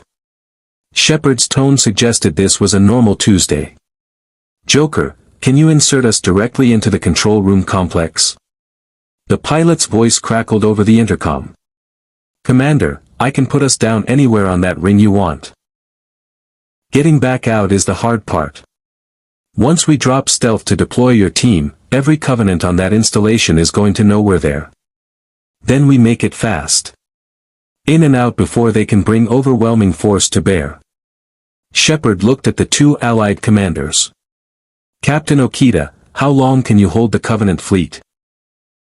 Yamato can sustain combat operations against 9 vessels for approximately 40 minutes before shields begin to fail critically, Okita replied with the precision of someone who'd run the calculations. After that, we will need to withdraw or risk catastrophic damage. 40 minutes. Shepard turned to Adama. Admiral, can your Marines secure and hold an extraction point for 40 minutes? Adama consulted something off-screen, then nodded slowly. If we pick the right terrain and dig in properly, yes. But Commander, 40 minutes is not a lot of time to infiltrate an alien facility, hack their computers, and extract valuable data. Then we'd better work fast. Shepard's expression hardened with determination. EDI, analyze Covenant patrol patterns and identify optimal insertion points. Tali, prepare your Omni tool for Forerunner interface. We don't know what kind of systems we're facing. Gurus, load for bear. We're going to need maximum firepower if this goes sideways. When has one of our plans not gone sideways? Gurus muttered, but he was already moving toward the armory. The planning session lasted another 90 minutes as the 3 crews coordinated timing, extraction protocols, and contingency plans for the dozen ways the operation could catastrophically fail. EDI's analysis identified a canyon system approximately 7 kilometers from the control room, defensible terrain where Galactica's Marines could establish a perimeter and hold against Covenant counterattack. As the final preparations were completed, Shepard found herself in the Normandy's observation deck, staring at Installation 04's ring stretching across the viewport. Gurus joined her, the Turian settling into companionable silence before speaking. You know this is crazy, right? He said. We're about to assault an ancient superweapon protected by 15,000 religious fanatics, in a universe that's not ours, to access technology we're not sure exists. I've had crazier Tuesdays, Shepard replied. Remember Omega? The Plague District? At least on Omega, we knew what we were dealing with. Here, Gurus gestured at the installation, we're making it up as we go. Story of my life. Shepard turned from the viewport. Gurus, if this doesn't work, if we don't find what we need to get home, then we're stuck in the Halo universe, fighting the Covenant until either they're defeated or we're dead. Gurus's mandibles spread in what might have been a smile. Shepard, I followed you through the Omega, for relay knowing we probably wouldn't come back. This is just another suicide mission.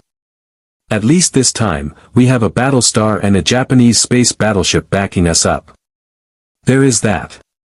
Shepard clasped his shoulder briefly, a gesture of trust and friendship that transcended species. Let's go rob some Forerunners. The attack began with deceptive calm. Yamato emerged from behind Threshold's moon with deliberate precision, its white and red hull gleaming under the gas giant's reflected light. On the bridge, Captain Okita stood at his command station with the same neutral expression he'd worn leading Earth's last hope across the galaxy.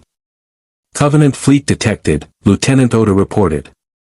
6 CCS-class battlecruisers altering course to intercept. 3 CPV-class destroyers moving to flanking positions. Wave motion shields to full power, Okita ordered calmly. All batteries prepare to engage. Our objective is to draw and hold their attention. Make every shot count. The Covenant fleet responded exactly as predicted, the alien vessels breaking from their patrol patterns to converge on the massive human warship that had destroyed their flagship at Reach. Aboard the lead battlecruiser, Shipmaster Kara Ptolemy stared at his tactical display with something approaching satisfaction. The white vessel, he announced to his bridge crew. The one that deployed the heretical weapon at Reach. The prophets have declared its destruction as sacred duty. All ships, concentrate fire. I want that vessel reduced to its component atoms. Energy projectors charged with malevolent purple light. Plasma torpedoes armed and locked onto their target. The Covenant fleet unleashed a barrage that could have vaporized a UNSC battle group. And Yamato's wave-motion shields caught it all. The dimensional barrier flared brilliant blue as exotic physics wrestled with superheated plasma and coherent energy.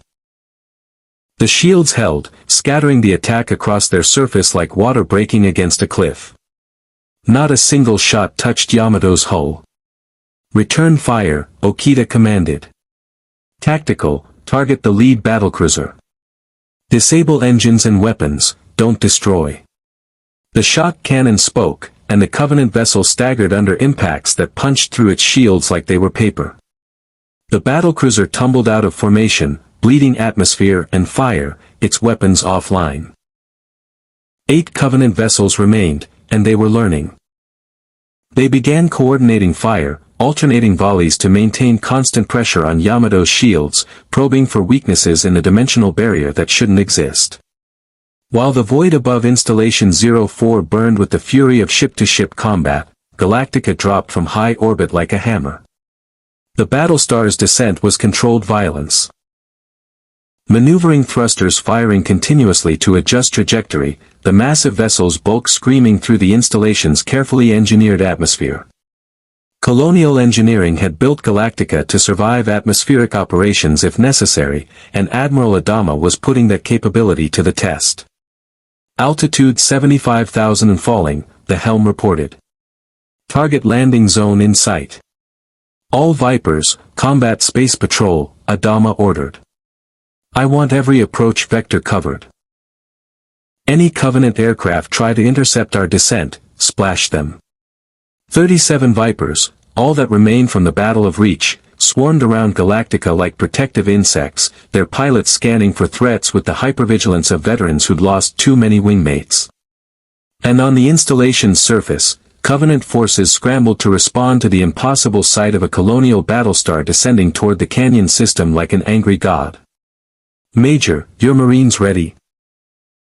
Adama asked over the internal comm. Major Kyle Renner, Galactica's senior Marine officer, responded from the hangar deck where 200 Colonial Marines stood ready in full combat gear. "Sir, Marines are locked, loaded, and ready to deploy. We'll hold that extraction point or die trying. Let's try to avoid the dying part, Major. Deploy on my mark."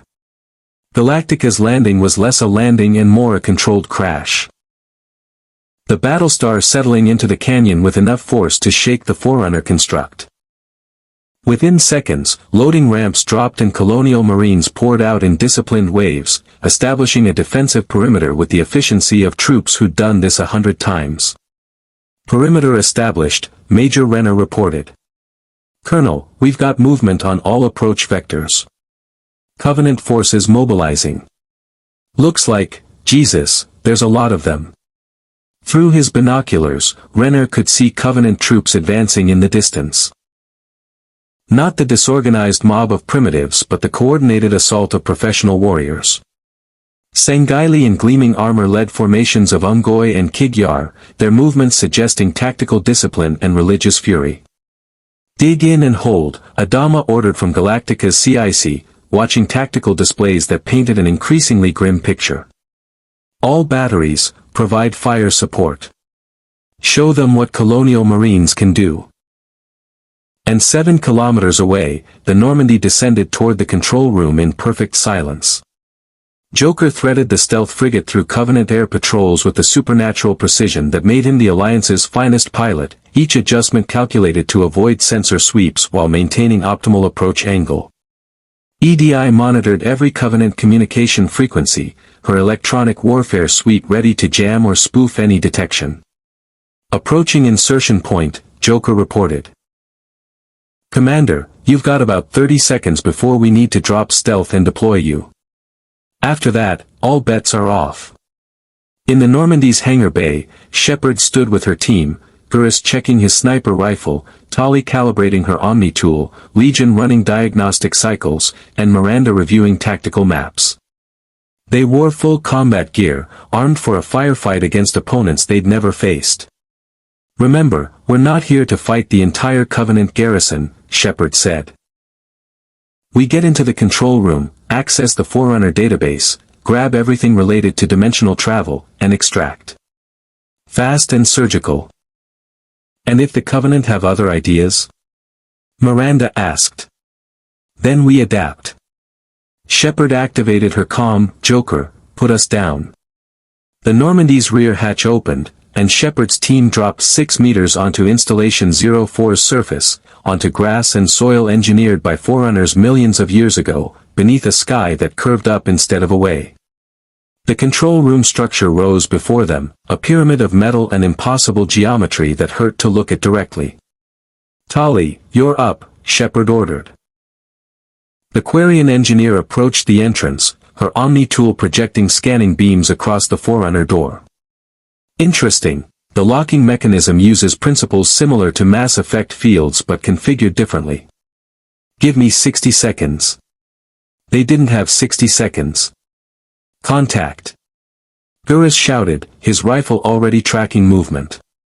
Covenant forces, a patrol of 4 Sanghaili and a dozen Ungoi, rounded the corner of the control room structure, weapons raised. For one frozen instant, human and alien stared at each other in mutual surprise. Then everyone started shooting. Shepard's assault rifle spoke first, rounds impacting Sanghaili shields in controlled bursts. Gurus's sniper rifle cracked, each shot precisely placed to overwhelm shields and kill. Legion's platform processed targeting solutions with synthetic efficiency, its pulse rifle burning through Ungoi with mechanical precision. The Covenant returned fire with plasma weapons that superheated the air and left molten scars on the Forerunner structure. One shot caught Shepard's kinetic barrier, and she felt the impact through her armor, hot, angry, and nearly strong enough to penetrate. "Tali!" Shepard called while firing. "We need that door open." "Working on it." The Quarian's hands flew across her Omni tool, bypassing Forerunner security while plasma bolts sizzled past her helmet. "Almost, got it." The door irised open with a sound like reality tearing, revealing darkness beyond. "Inside. Now." Shepard ordered, and the team dove through the entrance as Tali sealed it behind them. They found themselves in a corridor of impossible angles, lit by lights that had burned for millions of years, leading toward a chamber that hummed with power that predated human civilization. "EDI, we're in," Shepard transmitted to the Normandy. "Beginning search for Forerunner database." "Acknowledged, Shepard. Be advised, Covenant forces are converging on your position. I estimate you have less than 15 minutes before they breach the control room. Then we'd better work fast." They descended into the heart of Installation 04, into secrets that had waited millennia for someone to find them, racing against time and an enemy that would kill them all if given the chance. And 7 kilometers away, Colonial Marines dug into defensive positions and prepared to hold the line against an army of zealots who considered dying in battle a gift from their gods. The Battle of Installation 04 had begun. The Forerunner control room was a cathedral of ancient technology, its chamber vast enough to swallow a frigate, every surface covered in holographic interfaces that flickered with symbols no living species could read. At the center, a raised platform held what appeared to be a control console, or perhaps an altar to a civilization that had achieved godhood and then vanished. Commander Shepard approached the console with the caution of someone who'd activated too many ancient artifacts that tried to kill her. "Tali, can you interface with this?" The Quarian engineer circled the console, her Omni tool projecting scanning beams that analyzed Forerunner technology with the fascination of someone who'd spent her life studying the Geth. "Shepard, this is incredible. The processing architecture is beyond anything in our universe. Quantum computing integrated with what looks like neural networking on a scale that makes Reaper technology look primitive." She paused. "I can interface, but I'll need time to establish compatible protocols." "How much time?" 10 minutes minimum. Maybe 15. Shepard activated her comm, Normandy, Galactica, Yamato, this is ground team. We need 15 minutes. What's your status? Admiral Adama's response came first, tense but controlled. Ground team, Galactica. Colonial Marines are engaged with Covenant forces on 3 approach vectors. We're holding, but they're bringing heavy weapons, plasma artillery, armored vehicles. We're calling Wraiths. Major Renner estimates we can hold for 20 minutes, maybe 30 if we're lucky. Captain Okita's voice followed, calm despite the fury of the space battle raging around his ship. Yamato status, wave motion shields at 68% integrity. We have destroyed 2 Covenant vessels and disabled 3 more, but the remaining 4 have adapted their tactics. They are coordinating fire to maintain constant pressure. Critical failure in 25 minutes. 15 minutes, Shepard repeated. We just need 15 minutes. Tali, get started. The Quarian nodded and began the delicate work of interfacing human technology with Forerunner systems that had been designed by a species that viewed reality as something to be engineered rather than endured. Her Omni tool projected cascading data streams as translation algorithms struggled to interpret alien mathematics. While Tali worked, the rest of the team established defensive positions. Gurus took the high ground, his sniper rifle covering the entrance they'd sealed. Legion deployed combat drones that skittered across Forerunner architecture with synthetic efficiency. Miranda established a biotic barrier across the main entrance, not strong enough to stop a sustained assault, but enough to give them warning. And Shepard watched the tactical display on her Omni tool, tracking 3 simultaneous battles that would determine whether they ever saw their home universes again. 7 kilometers away, the canyon had become a killing ground. Colonial Marines held defensive positions behind hastily erected barriers, rockcrete pylons dropped from Galactica, natural stone formations, and in some cases, the corpses of Covenant dead. They fought with the discipline of professionals and the desperation of people who knew retreat wasn't an option.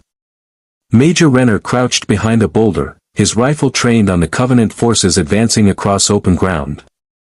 Sanghaili warriors, 9 feet of muscle and religious conviction, led the assault, their energy shields shimmering as they absorbed colonial fire.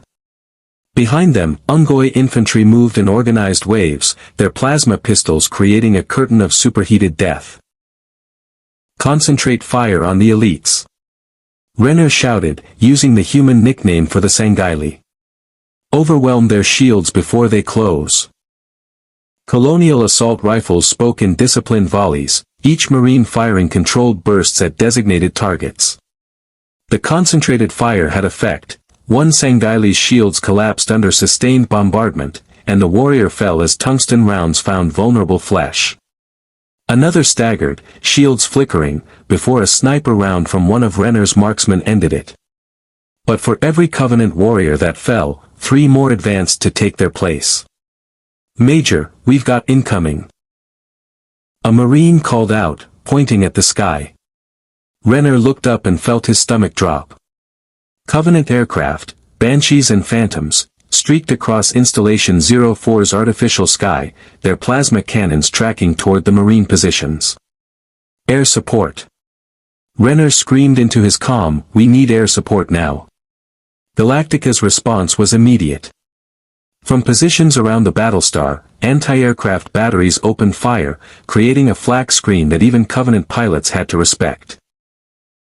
And from the sky, Colonial Vipers dove like hunting hawks.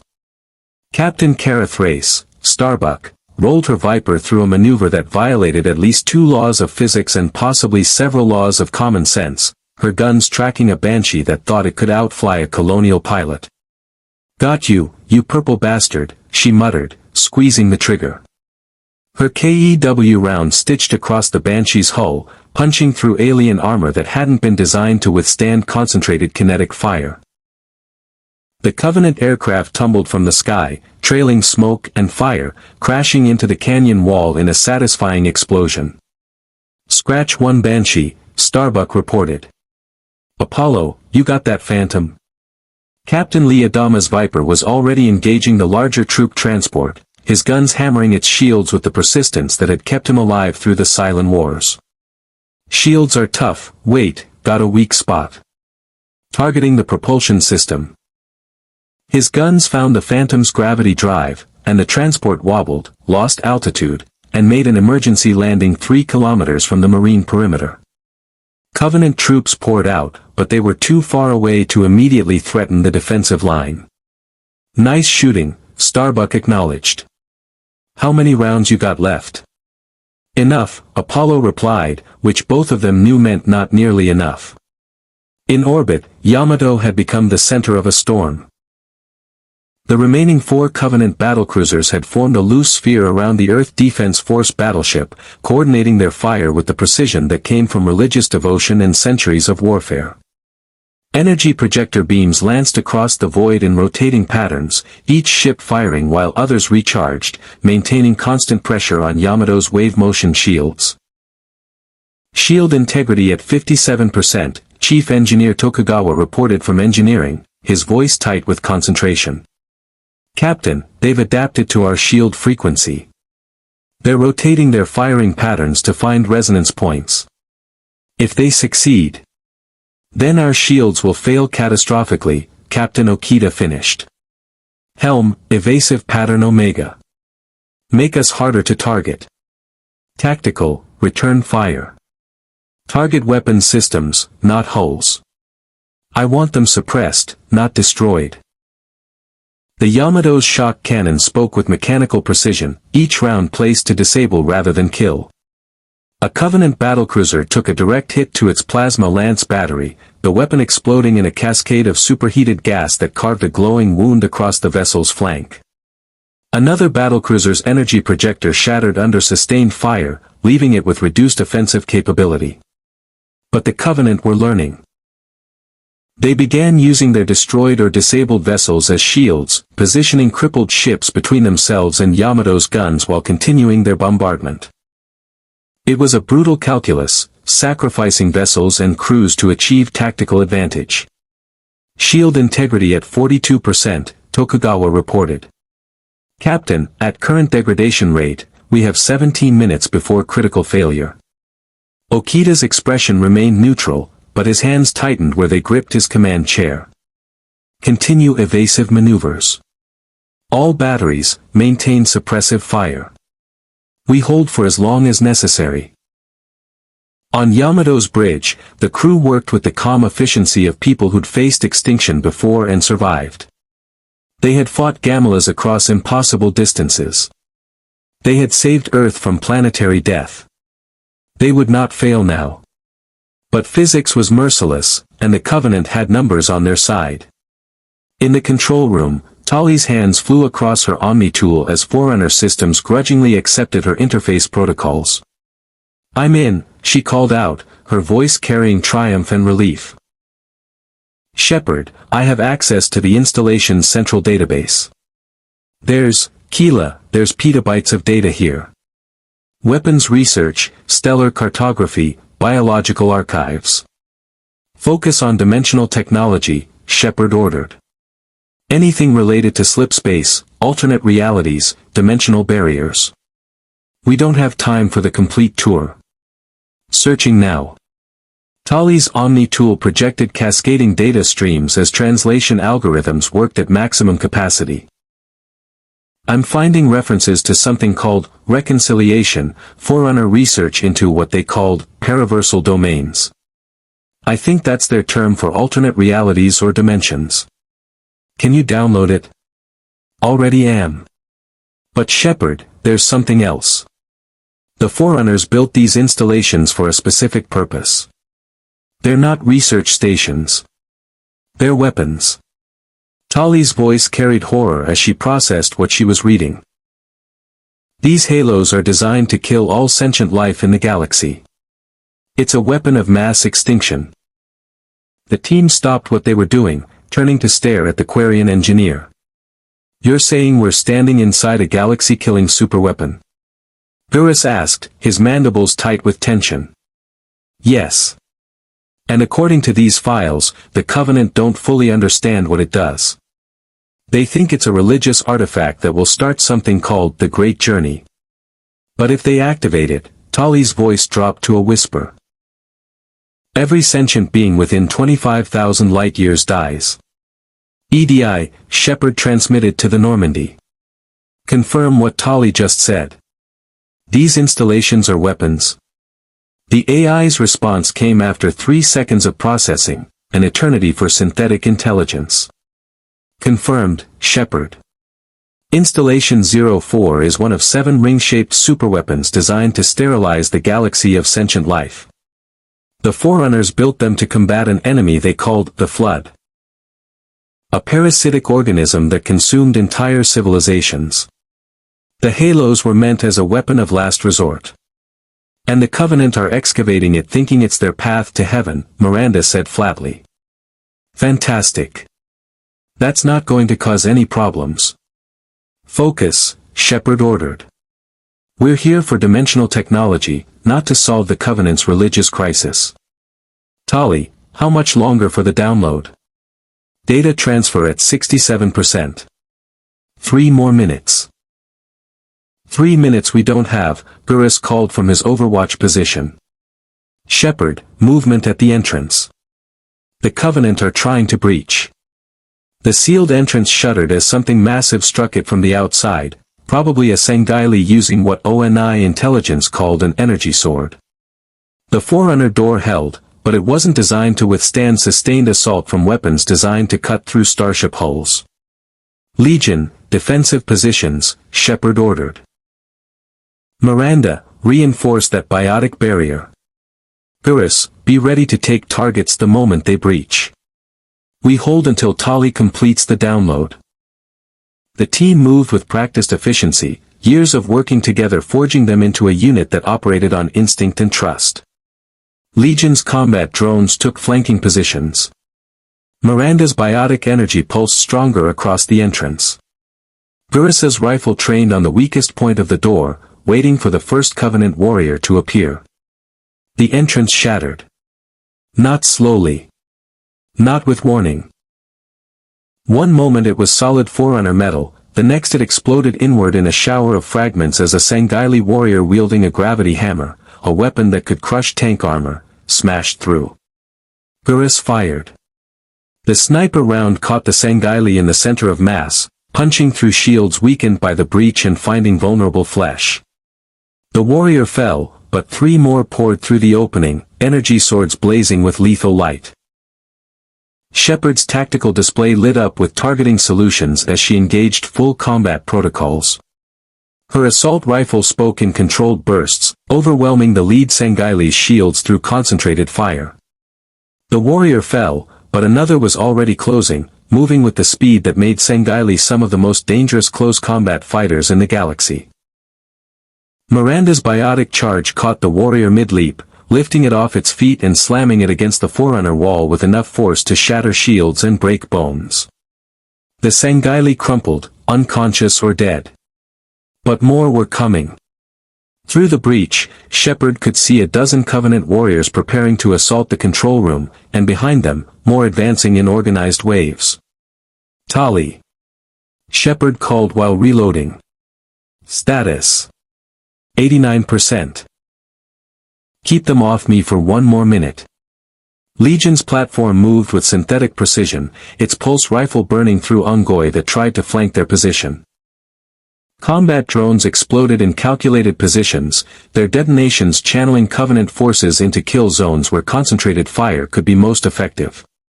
Gurus cycled through targets with the calm of a man who'd learned patience through 1,000 impossible shots. Each pull of his trigger was deliberate, each round placed to maximize lethality. Headshots on Ongoy. Center mass on Sanghaili to collapse shields. Precision strikes on weapon systems when warriors took cover.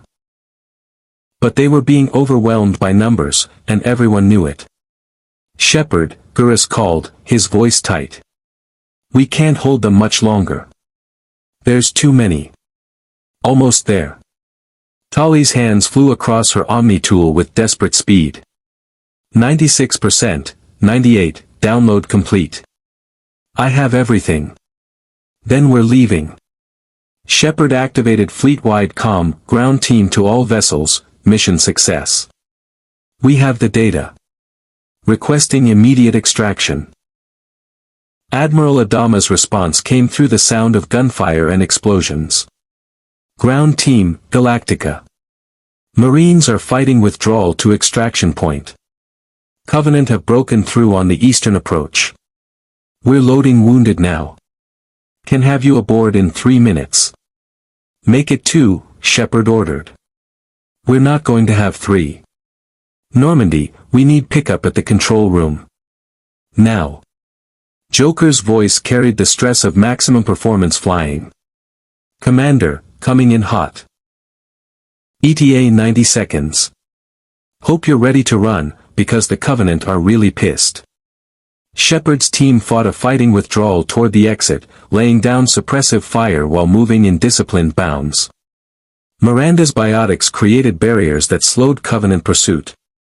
Legion's drones provided covering fire. Gurissa's rifle eliminated priority targets with surgical precision. And overhead, the Normandy descended like salvation, its rear hatch already open, Jokers flying defying 3 laws of physics to bring the ship precisely where it needed to be. Move! Shepard ordered, and the team sprinted for the loading ramp while the Normandy's defensive guns spoke, burning down Covenant warriors who tried to follow. They piled aboard, the hatch sealed, and Joker punched the throttles to maximum. We're clear. Activating stealth systems. Wait, something's wrong. EDI, why aren't the stealth systems? The Covenant have adapted sensor protocols, EDI reported with artificial comm. They are tracking us through residual heat signatures. Stealth systems are compromised. Fantastic, Joker muttered, throwing the Normandy into evasive maneuvers as Covenant ground fire reached toward them. Commander, we're not going to stay hidden. What's the plan? The plan is we run, Shepard replied, moving to the CIC. Normandy to Yamato and Galactica. We have the data and we're extracting. Cover our withdrawal. Captain Okita's response was immediate. Acknowledged. Yamato is breaking engagement and ascending to orbital extraction altitude. All Allied vessels, rendezvous at designated coordinates. In orbit, Yamato turned from the Covenant fleet with deliberate precision, its main engines flaring as it accelerated away from the battle. The Covenant vessels attempted pursuit, but their damaged states. Crippled weapons, disabled engines, depleted shields, left them unable to match the Earth Defense Force battleship speed. Galactica lifted from the canyon in a storm of thrust and defiance, her Marines fighting rearguard actions as the Battlestar's loading ramps retracted. Major Renner was the last man aboard, his rifle still firing as the ramp sealed beneath his feet. All personnel accounted for, he reported to Adama. We lost 37 Marines, 53 wounded. But sir, we held. We bought them the time they needed. Then their sacrifice wasn't in vain, Adama said quietly. Helm, best speed to rendezvous coordinates. Let's get out of here. The 3 vessels converged above Installation 04, battered but intact, carrying data that might let them return home and knowledge that could change the course of the Halo universe's war. But as they prepared to jump to slip space, or their own FTL equivalents, a final transmission cut across all frequencies. It was Supreme Commander Zaitan Jar Watanri, one of the Covenant's highest-ranking military leaders, his voice carrying the cold fury of a zealot who'd watched heretics defile a holy site. Human vessels. You have violated sacred ground. You have stolen from the holy relics. You have killed warriors of the Covenant. His voice dropped to a deadly whisper. We will find you. We will hunt you across every star. And when we find you, we will teach you the true meaning of the great journey. This I swear upon the Forerunners themselves. Captain Okita responded with calm dignity. Supreme Commander, we came to your installation seeking knowledge, not conflict. We took only information, no weapons, no artifacts. If you wish to avoid future confrontation, I suggest you reconsider your genocidal war against humanity. The humans will burn, Zaitan replied. This is the will of the prophets. This is the path of the great journey. You cannot stop it. Perhaps not, Okita said quietly. But we can delay it. We can give humanity time to prepare. And when you return with your fleets, you will find a species that does not surrender easily. The transmission ended. The three vessels jumped to slip space, leaving Installation 04 behind, carrying data that represented the first real hope of returning home. And in the command center on Reach, Fleet Admiral Hood reviewed the after-action reports with grim satisfaction tempered by concern. The mission had succeeded. The Allied vessels had acquired Forerunner data on dimensional technology. But they'd also confirmed that the Covenant's holy artifacts were galaxy-killing weapons, and worse, that the Covenant leadership had now personally marked Yamato, Galactica, and Normandy for destruction. "Sir," Commander Kerr said quietly. "The Covenant declaration means they'll hunt these vessels across known space. Every battle will draw more attention. Every engagement will make them bigger targets." "I know," Hood replied. "But they went anyway. They risked everything to help us, and they'll keep risking everything as long as they're here." He looked at the tactical display showing the three impossible vessels returning to UNSC space. "Our job is to make sure their risks aren't wasted. Get our best scientists analyzing the Forerunner data. If there's any way to send them home, we find it. And if there isn't, then we figure out how to win this war with them at our side," Hood said. Because after what happened at Reach and Installation 04, the Covenant know we're not going to roll over and die. And that changes everything. In the void between stars, three vessels from three universes traveled together, united by bonds forged in combat and tempered by shared sacrifice. They'd come to the Halo universe by accident. They'd stayed to fight by choice. And whether they found their way home or remained to see the war's end, they'd already changed the course of history. The question now was whether the change would be enough. 3 months after the Battle of Installation 04, the Forerunner data remained an enigma wrapped in ancient mathematics and physics that challenged every assumption about the nature of reality. In a laboratory deep within Reach Station Gamma, Dr. Chen Liang stood before holographic displays that showed Forerunner equations his team had been struggling to decode since the mission's successful return. Beside him, Tali-Zora Vass Normandy worked at her own terminal, her Omni-tool interfacing with both human and Forerunner systems in ways that seemed almost intuitive to the Quarian engineer. The Forerunners called it paraversal reconciliation, Tali explained, gesturing at cascading data streams. "It's not dimensional travel in the way we understand it. It's more like convincing reality that you belong in a different version of itself." She paused, her voice carrying frustration.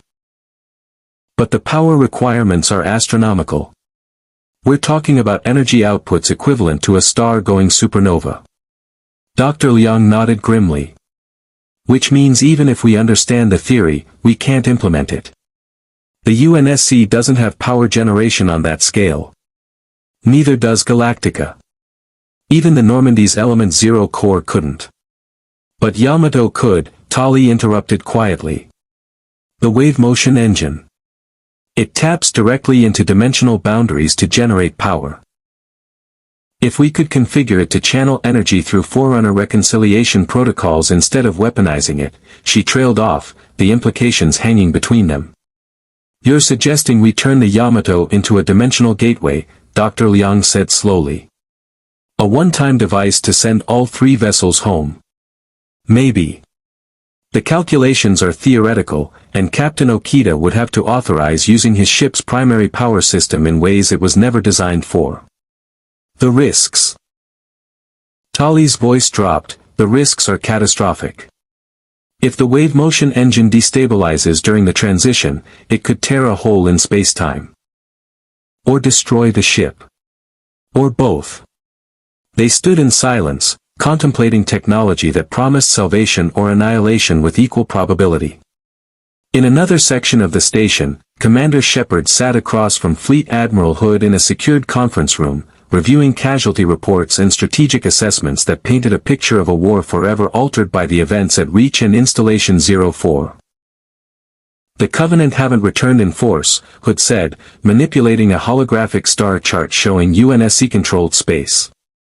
"They've conducted raids, probing attacks, but nothing like the invasion fleet they sent to Reach. ONI believes they're regrouping, analyzing what happened, trying to understand how they lost. Or they're preparing something worse, Shepard countered. In my experience, when an enemy goes quiet after a major defeat, they're not giving up. They're adapting. Agreed. Hood highlighted several star systems. Which is why we've used these 3 months to fortify, train, and integrate what we learned from fighting alongside you. Colonial Viper tactics are being incorporated into UNSC fighter doctrine. Yamato's defensive shield configurations have inspired new research into energy barriers. And your electronic warfare techniques, he smiled grimly, EDI's infiltration of Covenant networks has given us intelligence advantages we've never had before. But it's not enough to win the war, Shepard said. Just to survive longer. Sometimes survival is victory. Hood leaned back, his expression shifting from tactical to personal. Commander, I need to know. If Dr. Liang and Tali crack the Forerunner dimensional technology, if there's a way to send you home, will you take it? Shepard was quiet for a long moment, considering the question and all its implications. Admiral, my crew has been fighting in this universe for months. Some of them have made connections here, friendships, relationships, found purpose fighting the Covenant. Miranda Lawson has been working with your intelligence division. Mordin Solis has been collaborating with UNSC medical teams on treating Covenant biological weapons. Even Grunt seems to enjoy fighting Sanghaili warriors who can match his aggression. That's not an answer, Commander. No, Shepard agreed. The answer is, if we can go home, we have to try. Because in my universe, the collectors are still harvesting human colonies. The Reapers are still coming. My people need me. But she met Hood's gaze directly, we won't abandon you without ensuring you can survive what's coming. That's not who we are. Hood nodded slowly. Fair enough. Then let's make sure that when you leave humanity stronger than you found it. On Galactica, Admiral Adama stood in his quarters, staring at a photograph that had somehow survived the fall of the colonies, his sons, Lee and Zack, young and smiling before the Cylon Wars had taken everything. Beside the photograph sat a new image, Colonial Vipers flying alongside UNSC longswords during a training exercise, proof that even across universe boundaries, warriors could find common cause. Colonel Tai entered without knocking, a privilege of 30 years' friendship. The civilian fleet is getting restless, he reported. 3 months in orbit around Reach, and they're starting to ask when we're moving on. When we're continuing the search for Earth. What do you tell them? Adama asked. That we're waiting for our scientists to finish analyzing alien data that might let us jump between universes. Tai poured himself a drink from Adama's private stock. Which sounds insane when I say it out loud, but then again, everything about the last 4 months has been insane. Adama turned from the viewport. Saul, if the Forerunner technology works, if we can return to our universe, do we go back to running? To searching for an Earth that might not exist while the Cylons hunt us? What's the alternative? Stay here. Fight the Covenant until either they're defeated or we're dead. Maybe. Adama's voice was thoughtful. We've been running for so long, we forgot what it feels like to stand and fight. To protect something instead of just surviving. These people, Hood, the UNSC, even the civilians on Reach, they're facing extinction with courage instead of resignation. They remind me of why we were worth saving in the first place. Tai was silent for several seconds. Bill, you're talking about staying.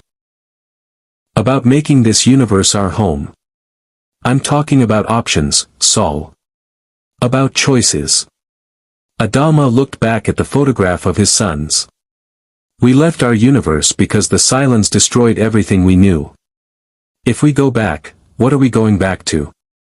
More running? More hiding? Or do we stay here and fight for people who've shown us what humanity looks like when it refuses to quit? The fleet won't like it. They've been searching for Earth for too long to give up now. Then we put it to a vote, Adama said firmly. If the technology works, we offer people a choice. Go home and continue the search, or stay here and help humanity survive. It's the only fair option. On the Yamato, Captain Okita sat in the ship's observation deck, hands folded in his lap, contemplating the weight of decisions that would determine not just his crew's fate, but potentially the fate of 2 universes. Lieutenant Shima approached quietly, standing at attention. Captain, Dr. Liang and Engineer Talizora are requesting a meeting. They say they've made progress on the Forerunner dimensional technology. Progress, Okita repeated quietly. And what price does this progress demand, Lieutenant? Shima hesitated. Sir, the report suggests they would need to use the wave motion engine in ways it was never designed for. The risks are substantial, Okita finished. Inform Dr. Liang and Engineer Tali that I will meet with them. And Lieutenant, he paused. Summon the senior staff. This decision affects everyone. 2 hours later, in Reach Station Gamma's main conference room, the leadership of 3 vessels and the UNSC High Command gathered to hear what might be their last chance at returning home. Talizora stood at the head of the table, her nervousness visible despite her environmental suit. Dr. Liang stood beside her, lending support. Together, they presented findings that represented 3 months of desperate research. The Forerunners developed paraversal reconciliation technology millions of years ago, Tali began, her voice steadying as she fell into familiar technical explanation. It's not travel, it's more like convincing multiple realities to briefly overlap, allowing matter to transition between them. But it requires precise energy manipulation and power outputs beyond anything in the UNSC arsenal. Dr. Liang activated holographic displays showing the Yamato's wave motion engine schematics. However, Captain Okita's vessel possesses a unique power source. The wave motion engine doesn't just generate energy, it accesses dimensional boundaries directly. If we could reconfigure the engine to channel power through Forerunner reconciliation protocols, you could create a controlled dimensional breach, Shepard finished, her tactical mind immediately grasping the implications. Large enough to send our 3 vessels home. Theoretically, Tali emphasized. But the calculations are complex, the risks are enormous, and we'd only get 1 attempt. If something goes wrong during the transition, the wave motion engine could destabilize catastrophically, Okita said quietly. Potentially destroying the Yamato and anything within several thousand kilometers. The room fell silent as the weight of that statement settled over everyone present. Captain Okita, Hood said carefully, no one is asking you to sacrifice your ship. If the risks are too great. The risks are always too great, Admiral Hood, Okita interrupted gently. We accepted enormous risks traveling to Iskander to save Earth. We accepted risks fighting Gamlas across the galaxy. We accepted risks coming to this universe's aid when we had no obligation to do so. He paused. The question is not whether the risks are acceptable. The question is whether the cause is worthy of those risks. And is it? Adama asked. Is returning to our universes worth potentially destroying the Yamato and everyone aboard? Okita was silent for a long moment, his expression thoughtful. That decision is not mine alone to make. The crew of the Yamato has fought together, bled together, survived together. They deserve a voice in their own fate. He looked at each allied commander in turn. I propose we put it to a vote. Each vessel decides for itself. Those who wish to attempt the return home may do so. Those who wish to remain and continue fighting alongside the UNSC may do so. But we make the decision together, as allies should.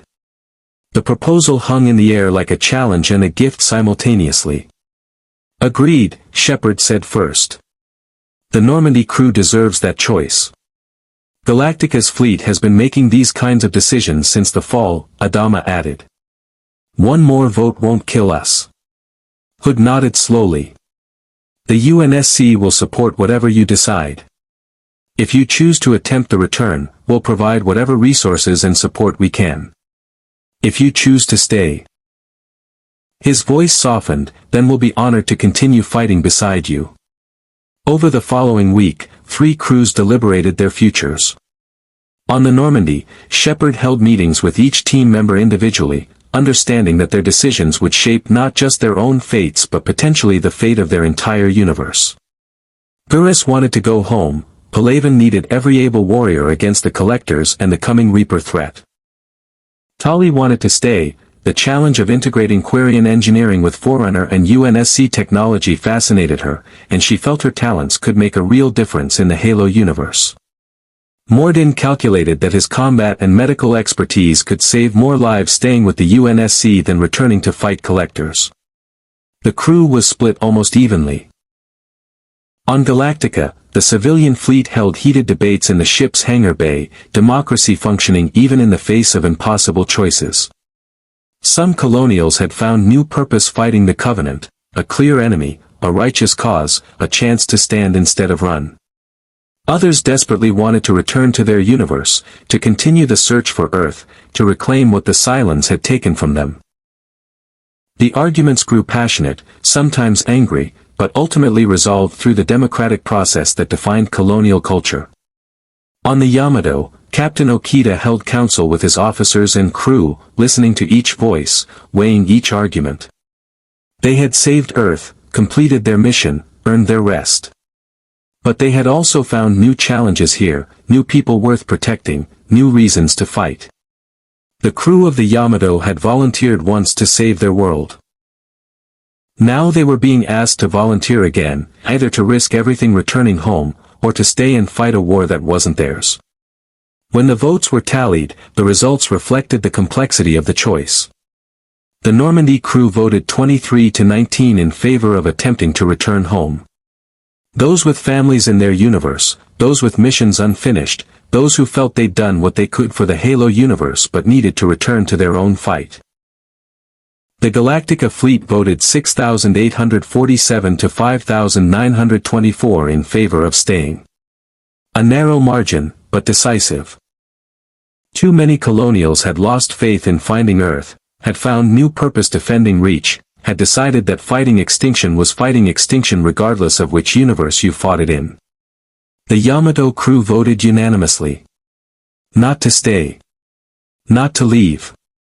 But to make one final sacrifice that would honor both choices.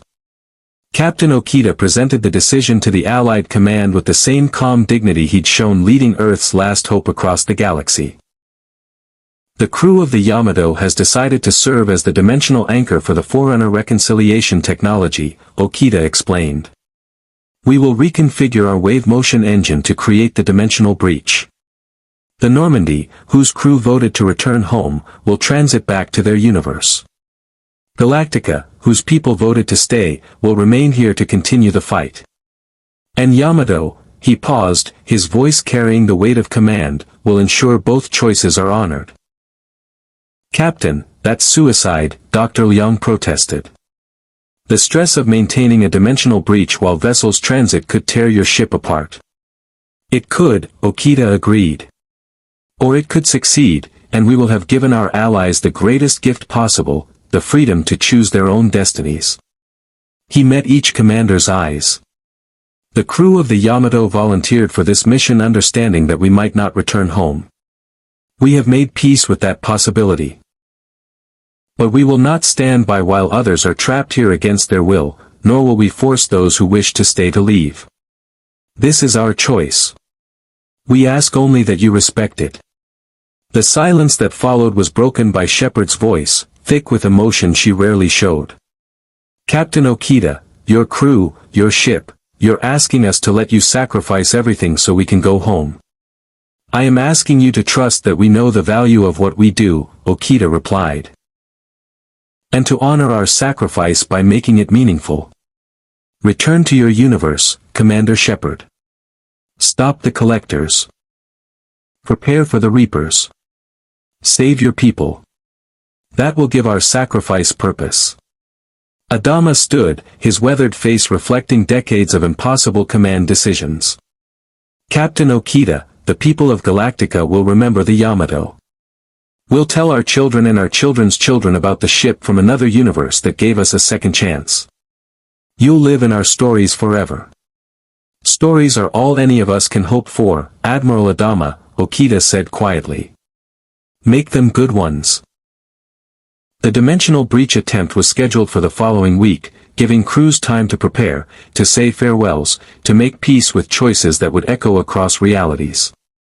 On the final day, the three vessels gathered at coordinates calculated to minimize risk to reach should the attempt fail catastrophically. The Yamato positioned itself at the center of a carefully calculated spatial geometry, its wave motion engine reconfigured according to forerunner mathematics that hurt human minds to contemplate. The Normandy held station 200 kilometers away, her crew at battle stations not for combat but for transit between realities.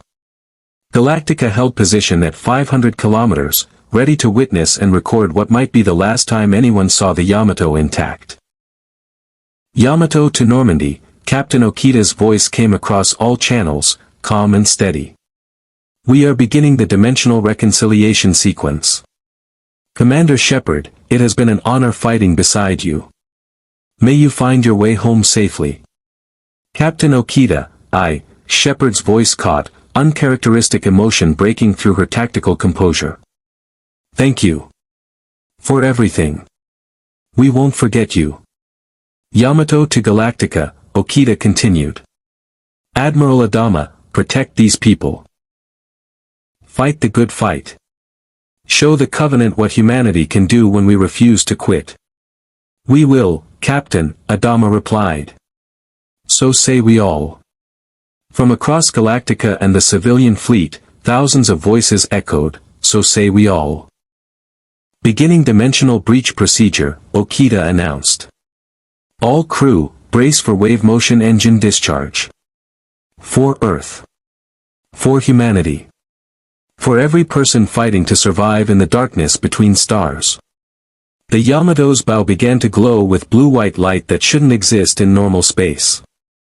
The wave motion engine, designed to weaponize dimensional physics, now channeled that same power into creating a controlled tier between realities. Space itself screamed as fundamental constants were violated, as the barrier between universes grew thin. A rift opened, not the violent explosion of Yamato's weapon, but a precise, controlled breach that showed glimpses of another reality beyond. Through the opening, Normandy's sensors detected familiar stars, familiar space, the Milky Way galaxy of their home universe. Normandy, the breach is stable, Tali transmitted from Yamato, her voice tight with stress. You have approximately 90 seconds before dimensional feedback becomes critical. Transit now. Joker didn't need to be told twice. The Normandy's engines flared, and the stealth frigate accelerated toward the dimensional breach with the pilot's characteristic precision. The ship passed through the rift in seconds, disappearing into another reality, carrying a crew that would remember the Halo universe and the allies who'd stood beside them in humanity's darkest hour. The breach began to collapse, dimensional stress mounting as the Yamato struggled to maintain the opening against physics that demanded closure. Captain, stress levels approaching critical. Chief Engineer Tokugawa reported, alarms wailing across his engineering station. The wave motion engine is overheating. If we don't shut down immediately. Maintain the breach, Okita ordered calmly. Ensure the Normandy's transit is complete. Our mission is not finished. For 15 eternal seconds, the Yamato held the dimensional breach open while spacetime itself tried to tear the ship apart. Hull plates groaned under impossible stress.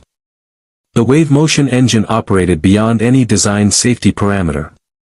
And on the bridge, Captain Okita stood at his command chair, hands clasped behind his back, watching his crew fight with everything they had to honor the choice they'd made. Then, finally, Normandy transit confirmed successful.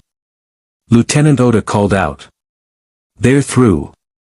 They're home. Shut down the wave motion engine, Okita commanded. Emergency protocols. Seal all dimensional breaches. The brilliant light faded as the engine powered down with mechanical protests. The dimensional breach collapsed, space-time reasserting itself with a shudder that rippled across every sensor in the system. And when the exotic particles cleared, the Yamato remained, damaged, stressed, its wave motion engine offline and possibly never to function at full capacity again, but intact. The ship had survived.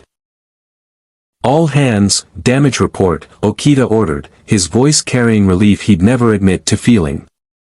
"Wave motion engine offline, possibly permanently," Tokugawa reported. "Multiple systems damaged across the ship. But Captain," his voice carried something almost like joy, "we're still here. We did it." From Galactica, Admiral Adama's transmission cut across the silence. "Yamato, this is Galactica. Captain Okita, you just did the impossible. Again." "Admiral Adama, this is Captain Okita," the Japanese officer replied. "The mission was successful. Normandy has returned to their universe. Yamato remains operational, though significantly damaged. We will require repairs before we can continue combat operations." "You'll get them," Adama promised. "Every resource Galactica has. Captain, welcome to the permanent fight. We're honored to have you beside us." Captain Okita allowed himself the smallest smile. "The honor is ours, Admiral." After all, he looked around his bridge, at his crew who'd voted to stay, to fight, to protect a universe not their own. What is the Yamato, if not a ship that goes to the ends of space to protect those who cannot protect themselves? It seems we have found our purpose again. 6 months after the dimensional breach, Fleet Admiral Hood stood in his office reviewing reports that painted a picture of a war forever altered. The Normandy had successfully returned to their universe, carrying with them Forerunner data, combat experience against the Covenant, and knowledge of a humanity in another reality fighting for survival. Commander Shepard's after-action report suggested she would apply everything learned fighting the Covenant to the coming conflict with the Collectors and Reapers. In another universe, another humanity would benefit from the alliance forged in the Halo universe.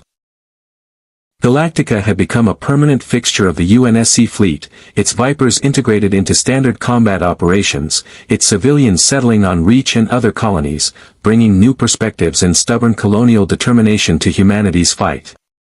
Admiral Adama served as Hood's senior strategic advisor, and the partnership between UNSC and colonial military doctrine had created tactical innovations the Covenant were still struggling to counter. And the Yamato, damaged but unbroken, had become something more than a warship. It had become a symbol, proof that even when the odds were impossible, even when the choice was between sacrifice and surrender, humanity chose to fight. The ship's wave motion engine might never fire again, but Captain Okita and his crew had found a new mission. Training UNSC personnel, sharing Earth Defense Force tactics, and serving as a mobile fortress in battles where their shields could protect vessels that would otherwise be destroyed. 3 ships from 3 universes. 1 had gone home. 2 had stayed. And together, they had changed the course of a war. Hood looked at the tactical displays showing UNSC space, watching the patterns of conflict that now included Colonial Vipers and Yamato's distinctive profile. The Covenant would return eventually, they always did. But when they came, they would find a humanity that had learned to stand together across universe boundaries, that had proven extinction wasn't inevitable, that had discovered the power of alliance forged in fire. The war wasn't over. But for the first time in 27 years, humanity had hoped that it could be won. And sometimes, hope was enough.